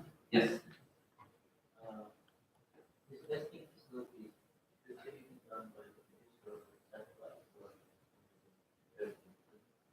What I see myself is that if I'm at the manufacturer, I know in Canada, NDB is an example of many satellites, they have testing facilities in house.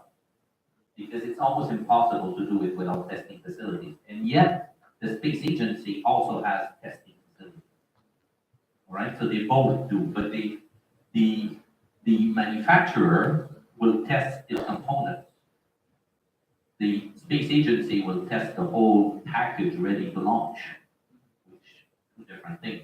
If I'm making a satellite, and I don't know how many satellites will go in your launch, but maybe two, but then No, in our on launch, the platform, no, the rocket 20. 20, okay? They're testing theirs, they give them their spec, and they need to prove that for their part, their satellite, it will survive, the two satellites will survive, will pass. But then, not for the 20, that's a space agency, which put the whole package and lay it out, and now you have in the nose cone of the rocket, they have to pass. You see the difference? So yes, it's in the manufacturer. If I'm contracting to say I'm gonna design and develop this type of product, I'm responsible to make sure it's verified and checked.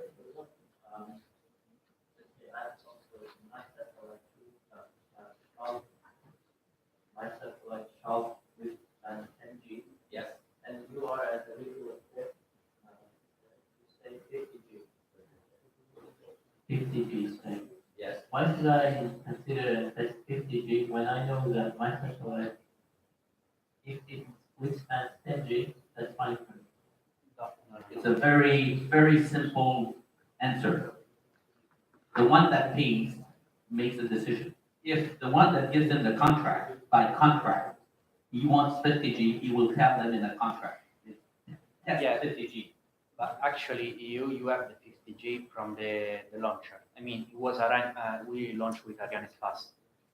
They told us that their launcher with that deployer, because it's big as it's a mess, produce that kind of, it's not, they ran the simulation, they did the test and say us, this They is, put some safety factor. yeah, I kind of over-engineered it, but Yes, but you don't have a choice. You don't have a choice. You cannot say, oh, I'm testing to 10, I know it's fine. I mean, Forget it, you'll never get on board. usually you You'll never test fly. from 12. Period. All right, this is the way it works. Any questions? Any questions? Okay, so we go, Nikolai, you're ready to meet each one of the teams about the hardware? And we'll have Vladimir coming 5 minutes. So we'll do Vladimir coming in 5 minutes, and then after that, you can meet Nikolai. We'll continue. Nikolai is going to be there tomorrow morning. Yes. We'll do first hour of lecture, and then after that, we'll work on to make sure the teams, to make sure we assemble, we get all the hardware correctly for the next phase. All right? Any questions? And Thursday also. No questions? From just in case you have questions about the Fat Lab and what you can make, what you cannot make, how to organize schedule, is there other groups that will need the facilities in the next 2 weeks? Because you're gonna be tight there, right? So we want to make sure that you have access, he knows you, he will see you come, all right? It's just a concrete organization. Good.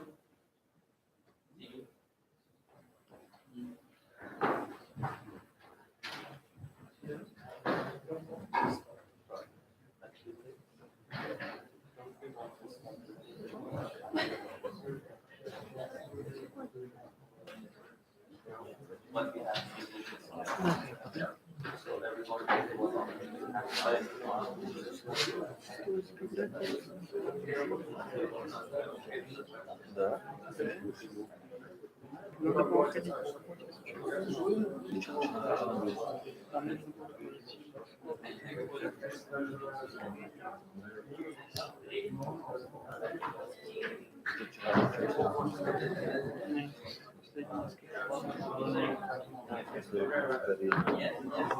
Силу еще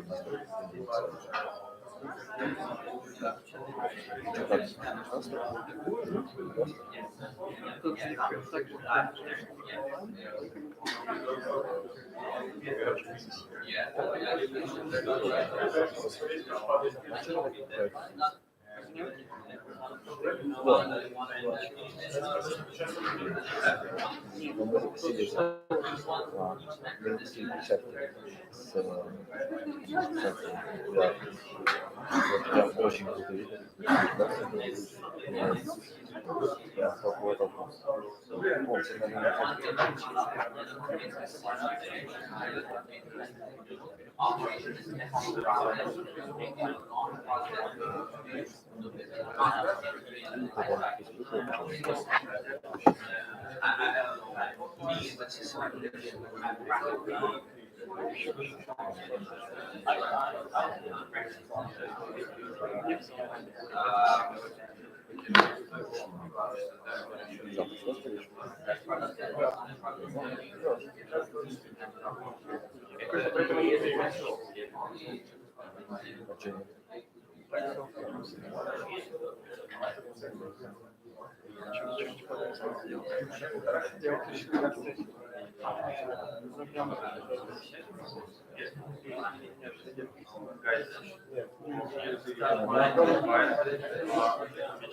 А ты типа, да, хороший.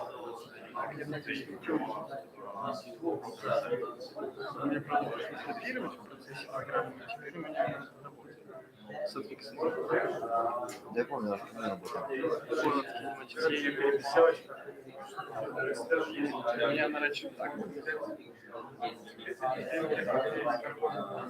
Чем лучше? Тем, что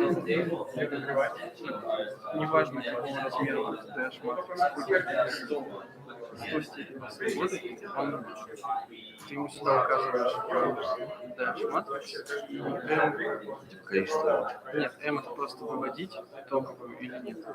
Сейчас заново.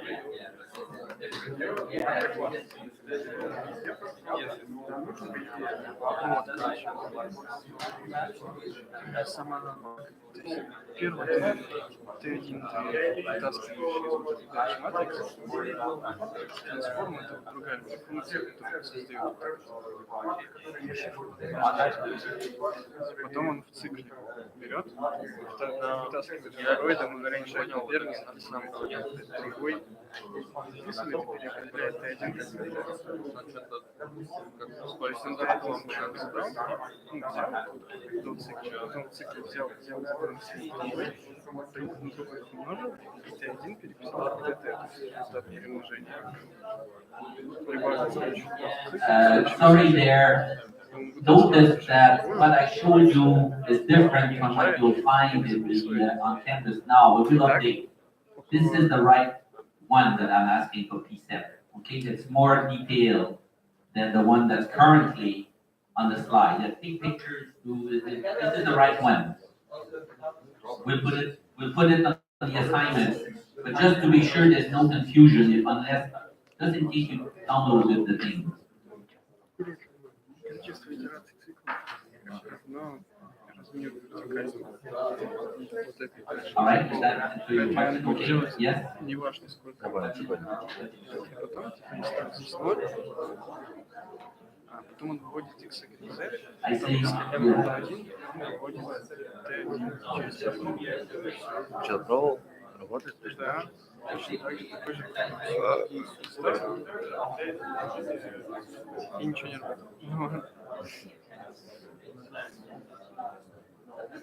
Ничего не так. А, не сюда.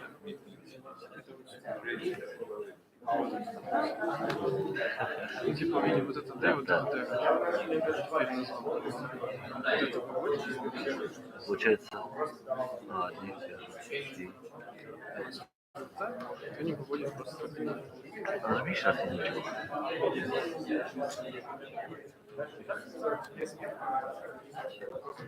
Вот это получается других одна.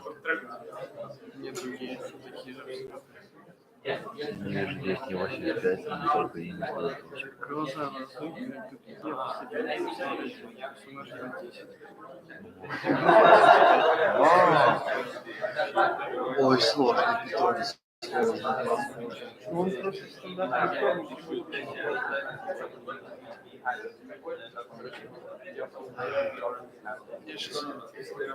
Так.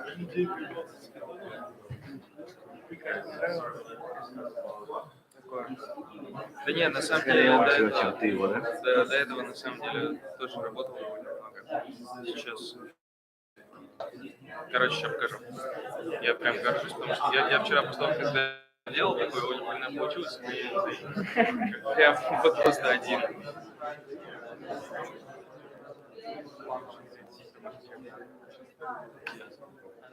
Короче, мы утверждали смолу на полариметре примерно. Вот. И полариметр показывает, сколько смола в какой момент времени, при какой температуре добавляет или соответственно энергию. Вот. И в зависимости от этих можно найти некоторые константы, которые описывают поведение смолы. Только эти константы, они же в одну сторону, а у нас есть обратно. Нам надо в другую. Через регрессию и...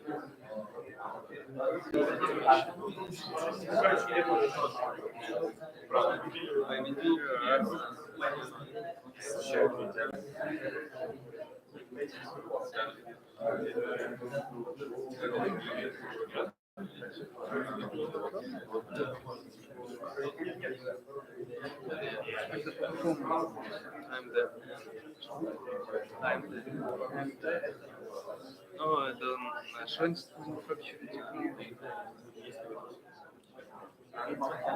вот, короче, вот здесь есть немного смолы, здесь нет. И за счет этого смотрю разницу между тем, насколько нагрелось это и это.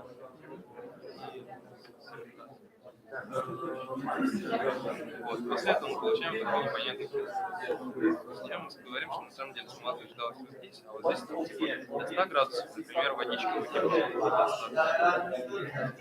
Здесь вообще непонятно, что берем вот этот пик. Ну здесь на самом деле плохой. Это потому что уже отверденная смола. Мы ее немножко доотвердили. Вот, чтобы понять, насколько мы ее доотвердили, нам нужно отвердить с начала до конца. И вот это прям я приводил. Это степень полимеризации. Это говно я делал на питание, за это время получилось изучить. Вот, а потом, собственно, вот это найденный концепт. Там через ряд форм, это логарифм модель.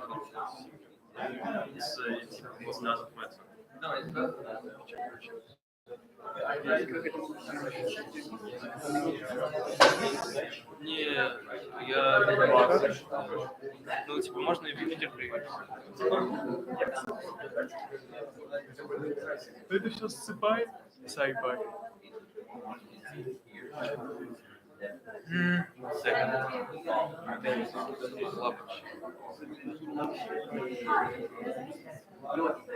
Ступай, забеременись. Забеременись, ой, все нормально, это не важно.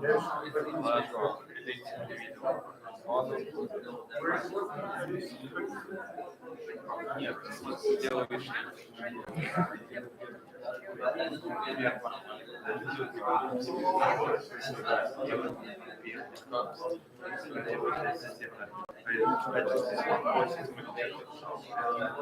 Нет, нет.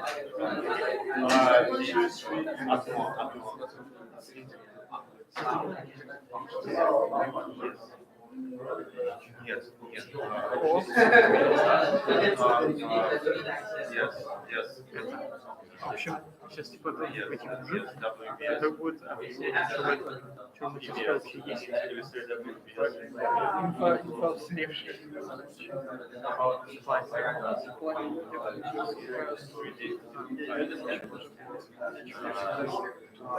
Это заебись, поскольку мне сейчас надо в поликлинику, Поэтому я считаю, я тоже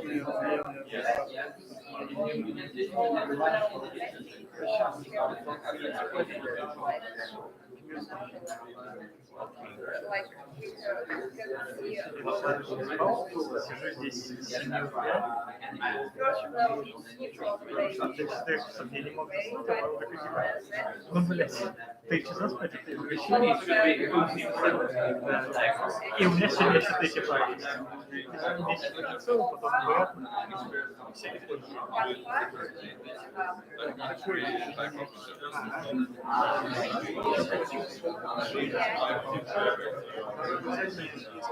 Кстати, можно было бы и я думаю, что не там надо смотреть, скорее у психиатра.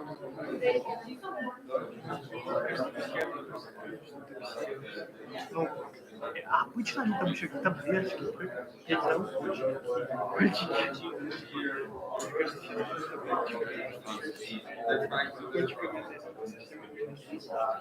I'm not saying you need to cover everything. Я понял, что она постоянно ебут. Она, короче, такая херня. Уже, типа, к концу. Да. Я как бы такой, типа...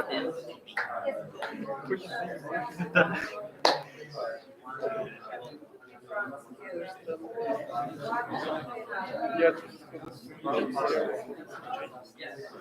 Да, я видел там, что ты касла. Типа по закладке. До конца вообще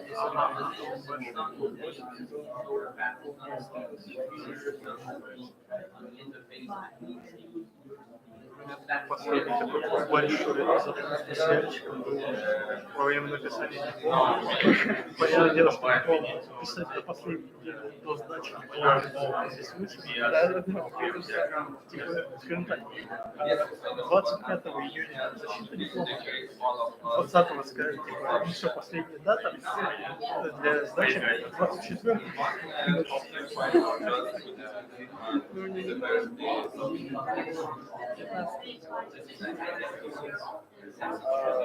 сдавать нужно было до 16-го. Я 16-го принес, но делать я начал за 3 до 16-го. Я типа начал делать это 2 июня, потом, честно, делал 2 недели, где-то до 14-го. Потом типа ждал ответа от Лучика. Выяснилось, что мы научили управление на могиле и без интернета.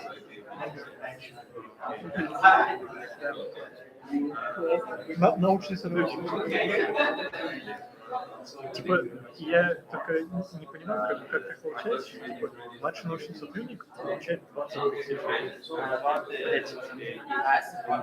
в районе Новосибирска, где недвижимость за однушку 25 тысяч. И, блядь, СНС внезапно летает на могилу. Типа как заведующее отделением какое-то. Официально я просил 60. А не официально? В смысле официально? Официально это типа ставка. Ну, имеется ставка, время будет сохранять. И плюс еще там типа всякие глянки, подобные. Вообще я так-то работал я даже отчеты показываю.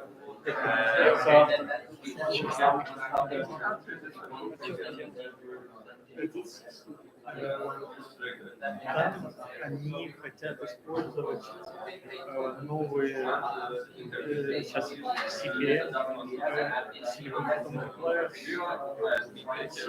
Proof,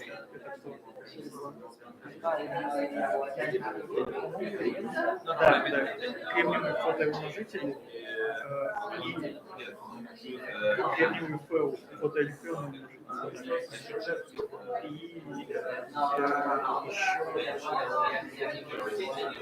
микроканальные пластины. И, в общем, я был загружен с тестированием. Соответственно, коллабу придумал, как это заимплементировать. Сейчас нам рассказывать будет. Okay, we have Vladimir from Fab Labs that's going to tell you a few things. I know you know they all did the innovation workshop, but it's good to know that you're there and they can. Because now they all, okay, they're all going to be extremely busy. We're all flying on December 15 or 16, on Saturday or Sunday. And this is a compulsory activity for everyone. You need to be there for lunch. You need to be there. All right? And we will, so there's all these students, we have 41 students, 40 students, they're all going to be coming to the master test or the Fab Lab. All right? Thank you. As I can see, approximately 1/3 of you are. Okay, approximately 1/3 of you are already our users, because I can see lots of familiar faces. That's why I think almost everyone within 5 minutes can completely get the whole structure of our Fab Lab. I mean, in between you. So basically, we've got our students area, which is approximately for 25 people at once. And I don't think that all of you will be at the same time, except last 2 nights. December 16th. That's why I think by that moment we will create a few, 15 approximately extra working places in our. You see, we've got the main facility, the students' facility, and the sort of office space.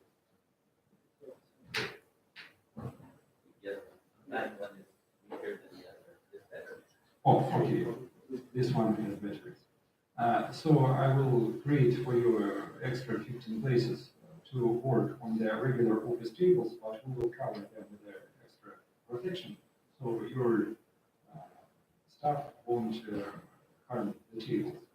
Basically, within our facility, you will have access to laser cutting machine, which is very useful to operate on the plywood, because part of the constructions are for sure is created on the plywood. Yeah. Most likely. Yeah, and therefore, at least first prototype, the first idea should be created on the plywood because it's very cheap, and the whole process can be completely repeated within 5 or 10 minutes from scratch. That's why I recommend you to operate first on the plywood in the laser, second on the 3D printers, because basically they are 2 times or 20 times more time consuming, because if you start something. I can try to speak loud because it's not so easy to operate on this one. Okay. That's why I recommend to start from the plywood, because it's 10 minutes for a full cycle if you adjust some parameter and remain the complete structure in 10 minutes. 3D printers 10 to 20 hours. So we start overnight, and next day we will obtain the result. If everything is fine and smooth. Then maybe you will require the styrofoam or something like that. That's why we have the hot wire cutters, so you can basically create any shape you want, but always use the appropriate personal protection equipment first. Always remain goggles, and if you're with a styrofoam or such as that, you have to use the exhausting system, because those free radicals are not good for your health for sure. The same applies to laser. Always check that the ventilation system is working, because we've got a few accidents when some guys who are not well prepared, but they can create any machine, try to initiate the process and disappear. And within 45 seconds, all the area is filled with the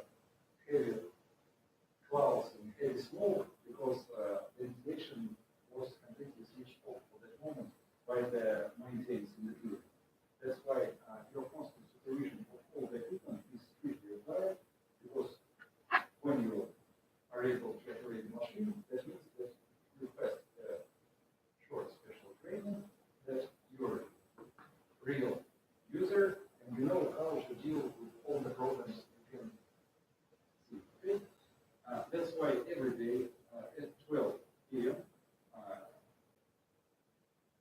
Vadim Krasik can do the safety briefing and can do the intro briefing. So if someone, I think, approximately one half of you never been to this side before yet. Another who's never been, who's never had that, the Nasastaya, who's never been there, never, never, no more. So just Who is qualified to do manufacturing in the padlock? Did all the qualifications? Raise your hand. Okay. So that's great. So approximately half of you are already qualified. Half of you maybe require the initial training, but just in our equipment. That's why at 12 p.m. every day you have to come to number one basement to the left, see the plate, and so on. Come in, press the training, and you're allowed from that moment to use the basic set of equipment. Basic set means the tables, assembly tables, some also dangerous tools, for example, some hands tools, cutters, and so on, but not the milling machines, not the lasers, not the 3D printers. For lasers and 3D printers, we got very simple and short courses, approximately 1 hour each. So, Vadim, can I take the course? Vadim will say, answer you, yes, for sure. You can take and ask me if you need some help. Then you bring to the result. Vadim, I'm completely sure that I qualify at this moment, or I need extra help, I need extra assistance, and things will settle down within, I think, 2 hours for both laser and 3D printers. Okay? So starting from this moment, you won't require any future, not an assistance, it's a sort of punishment if you are doing something wrong, because I hope you will do everything nice and neatly. Okay? At least I count on you. And for lasers, you should use only plywood, regular paper, carton, and our acrylic glasses. If you want to operate on other materials, you have to every time ask a special permission, because some materials are dangerous, some materials will harm you, some will harm the equipment, and so on. That's why only those 4 materials are allowed 24 hours, because our facility works 24 hours, and about the last night, it's not a joke, because I'm pretty sure that at least half of you will spend overnight the last days, because students always try to postpone their work to the last days for some reason.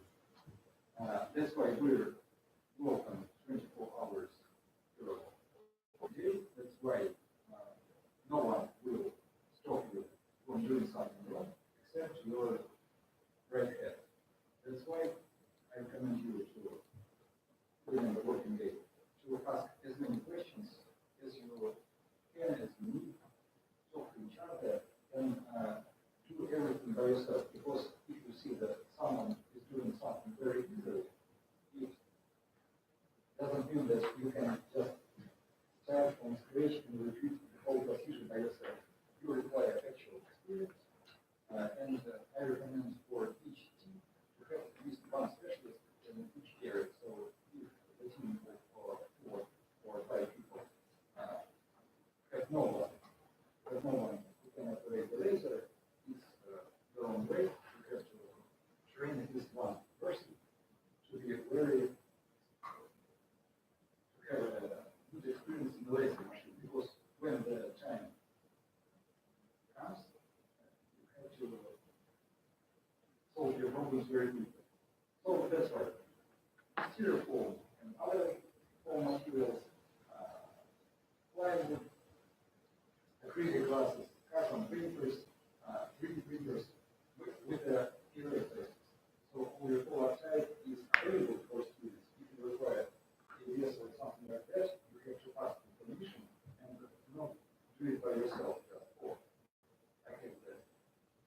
equipment, I have the machine, and now with some how retune, readjust, and switch the equipment and do something. It's very trust permission and will provide you with stability. So you will print whatever you want, you know, some rubbers and so on, because we've got plenty of different materials, expertise in different materials. That's why you can rely on all those technologies. Then, very important, we have the high-risk machines, so they are difficult, they control all your fingers, remove your eyes and so on. That's why we recommend you not to try them first time by yourself, but ask the assistant. And also we've got the fine soldering tools, it's soldering stations, it's desoldering equipment, it's the oscilloscopes, signal generators, basic tools, and so on. I think that you can create most of your actual tasks within our soldering stations tables, and you can rely. And the last part is two last parts. First is viewing machines, so we can create something within the viewing process from the 3D model. So if you have the rest is the model or from SolidWorks or wherever you want, you can view this object from wood, from plywood, from any raw materials, from special plastics and so on. So you will have the exact copy of your virtual object. And the last is the facility for tracking resin custom. If you have the master shape from the 3D printer or real one, you can create those objects from virtually any resin you want.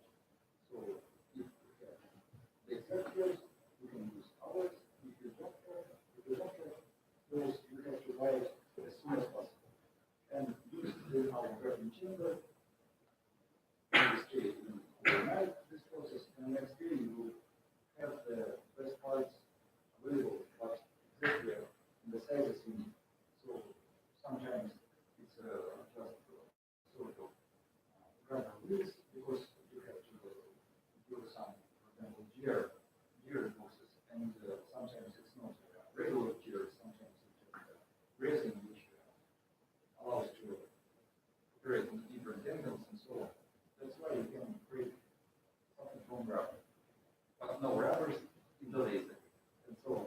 We have to always think of the very fast and efficient way that our world can teach you that you are wrong. Within the real movement, the function is very simple and very obvious for everyone. That's why I recommend you to think first, always, and always wear goggles, because they can save your eyes. That's why always wear goggles. We've got the red line on the board. Red line means that you should not pass the line within goggles and bring with you your coats, your backpacks, and so everything should stay within the red line. And goggles approximately in the 2025 in our facility. That's why all of you at the same moment are not allowed to work at the same moment, but we won't stop. And we recommend to somehow spread in between the main area and the office area, not to overcrowd our facility, because when there are too many people, it's very dangerous for you, because someone can accidentally bump you, or you can just make one step behind and someone will sit on just your legs and so on. That's why we recommend you not to overcrowd the facility, not to remove everything to the last day, so we start as soon as possible. We have 8 teams. We have 8 teams. Yeah, I know. We have rooms for 8 teams. They have 8 tables.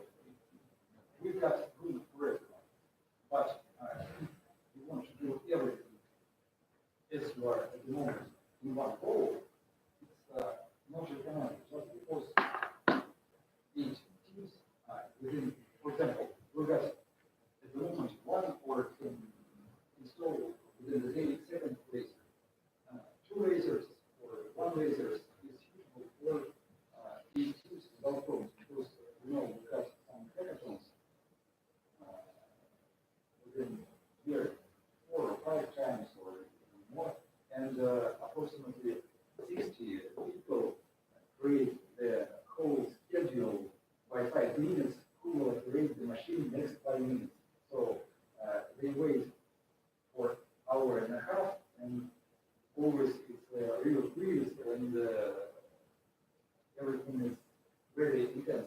And they can do work, so they can create the projects within just 40 hours, 60 people, non-stop regime. That's why all people for sure can do everything.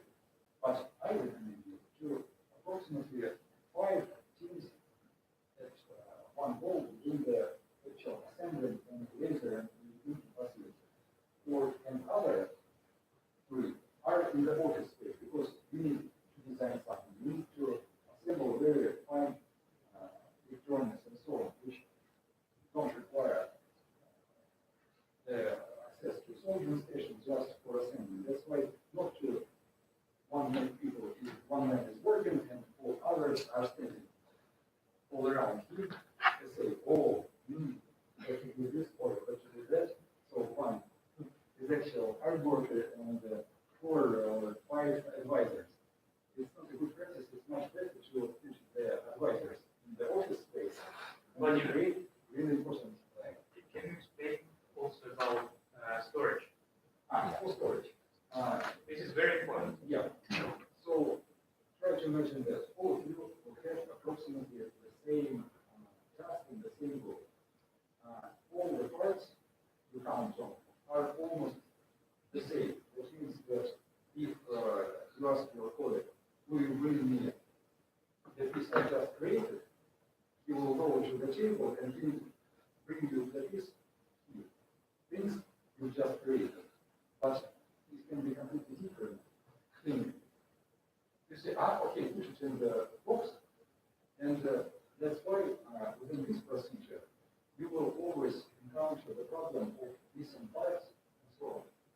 That's why I recommend you will have special process, which you will label in your team, and I recommend you to put all your all the stuff you require, in the tools and in the parts you created and so on, in your box, because from your box, no one should check except your team.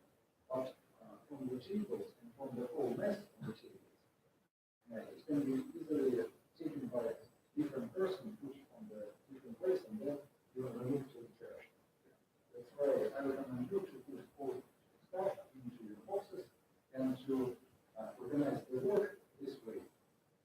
Begin to work. You will put on the box, unwrap it, operate with your parts, and then completely pack everything small into it, and stay only the large scale objects if you have, but maybe you won't.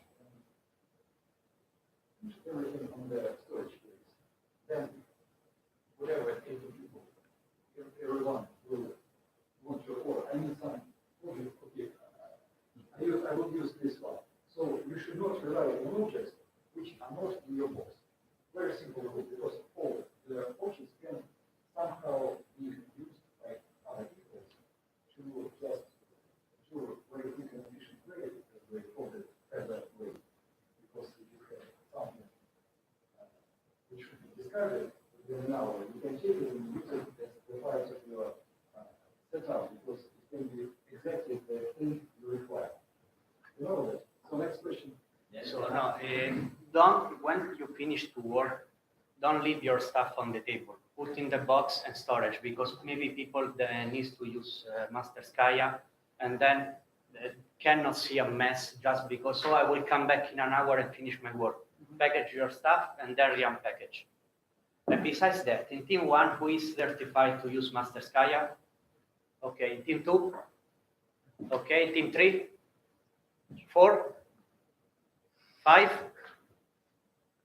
6, team 7, okay, and team 8.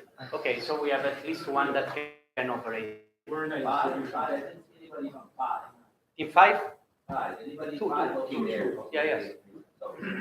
So at least for the manufacturing. When you use the 3D printer, pay attention to the process, because you can have delamination because maybe during the night something went wrong and then your piece break at the first usage. So check if the piece is completely well built or you have delamination. This from the experience. I have one thing to add. We just purchased the cameras and the router to create the surveillance system. That's why if we have here the specialist in the field, I ask your help to come to Mr. Sky and set up the cameras, because my idea is that these two cameras should be pointed to the printing area and should be a QR code that you start the process, you wait for 10 minutes until everything initially is fine, then you make the picture of this QR code, then go somewhere to your home, to walk around, to everywhere. And just within each half an hour, you take a brief look and say, oh, it's printing fine, or it's printing fine. If it's not, you have to call your guys. Maybe it's a wise idea to create WhatsApp chat for all of us to ask urgent questions or those purposes. And or even our technicians who is responsible for all the systems in the building. Just something that's really wrong, you have to go and switch off the 3D printing part. We'll go and switch the 3D printing part because the machines are expensive, really expensive, and in case something goes wrong, it can very harm itself. And then it will require approximately 2 working days to bring this machine up to the regular working state. That's why if we have a specialist who wants to spend a couple of hours for setting the cleaner, I will be very glad to rely on you. Okay, any other questions? Do we have access to any test facilities? Because maybe they want to test something, I don't know. No? Well, I mean, electronics, you have both voltmeters and something like that. No, because I know that one guy asked me for some thermal vacuum. So for sure that we don't have the TVAC, but maybe we have the vacuum chamber or the thermal one. Vacuum chamber in our facility, but this vacuum chamber is not equipped with For the sensor. if your sensors are wireless, I don't know. they're completely with the power bank supply, and they store all the measurements within the flash card. Or Okay. Our payload is wireless. Yeah. Because we have no wire to the balloon. So it should be real wire. So That's why you can test every piece of your equipment within our vacuum chamber. And it's very nice and neat because just 2 minutes to completely end the process. And it's very fast way to start the process, to see the results, to drop the vacuum, to review the process. So it's not just I have to start and in 24 hours I will see the first results. It's very fast.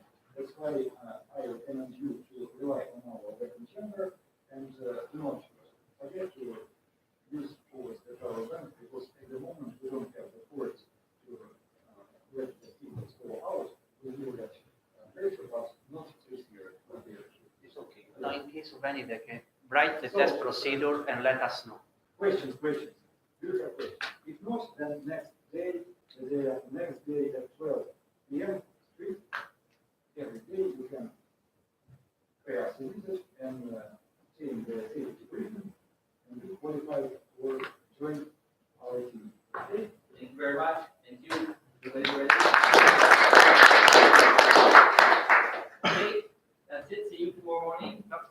Oral, do we have a present? Okay, yes. Yes, just some comments about.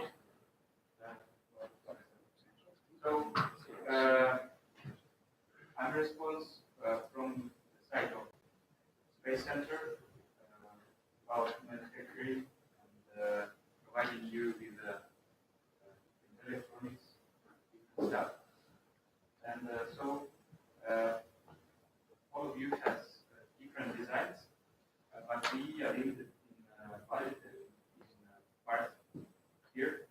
So I'm going to ask you to discuss with me, to discuss your design, so team by team, one by one. So how it's better to do, to organize? Is it better on the time of the class, or I can do this on any other time? I think it's, Who's ready? yeah, if you're ready, the sooner the better. You can go and discuss with people. I take an appointment and you can go within 15, 20 minutes. We can do it anytime. So here will be my mail. So please write the email, later write the email, and then we will discuss about time. We should talk with you about electronics or about all things. Look, so about electronics is with me, yes. About materials, for example, you need some kind of foam or some other material. First of all, you have to ask in Masterskaya because there are a lot, but sometimes you need some special stuff, and then you have to ask me because I will buy with you. That's what you need. Let's make it easier. Prepare the bill of material. This way we can check what you need. Come to him with the bill of material. Material, electronics, everything, design, we'll discuss. PDF and bill of material. Yes. Right? Good. See you tomorrow. Bye.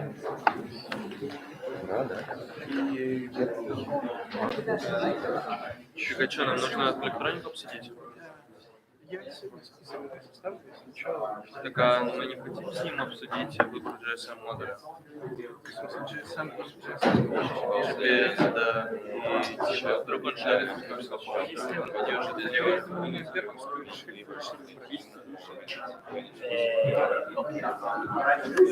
Может, он скажет, нет,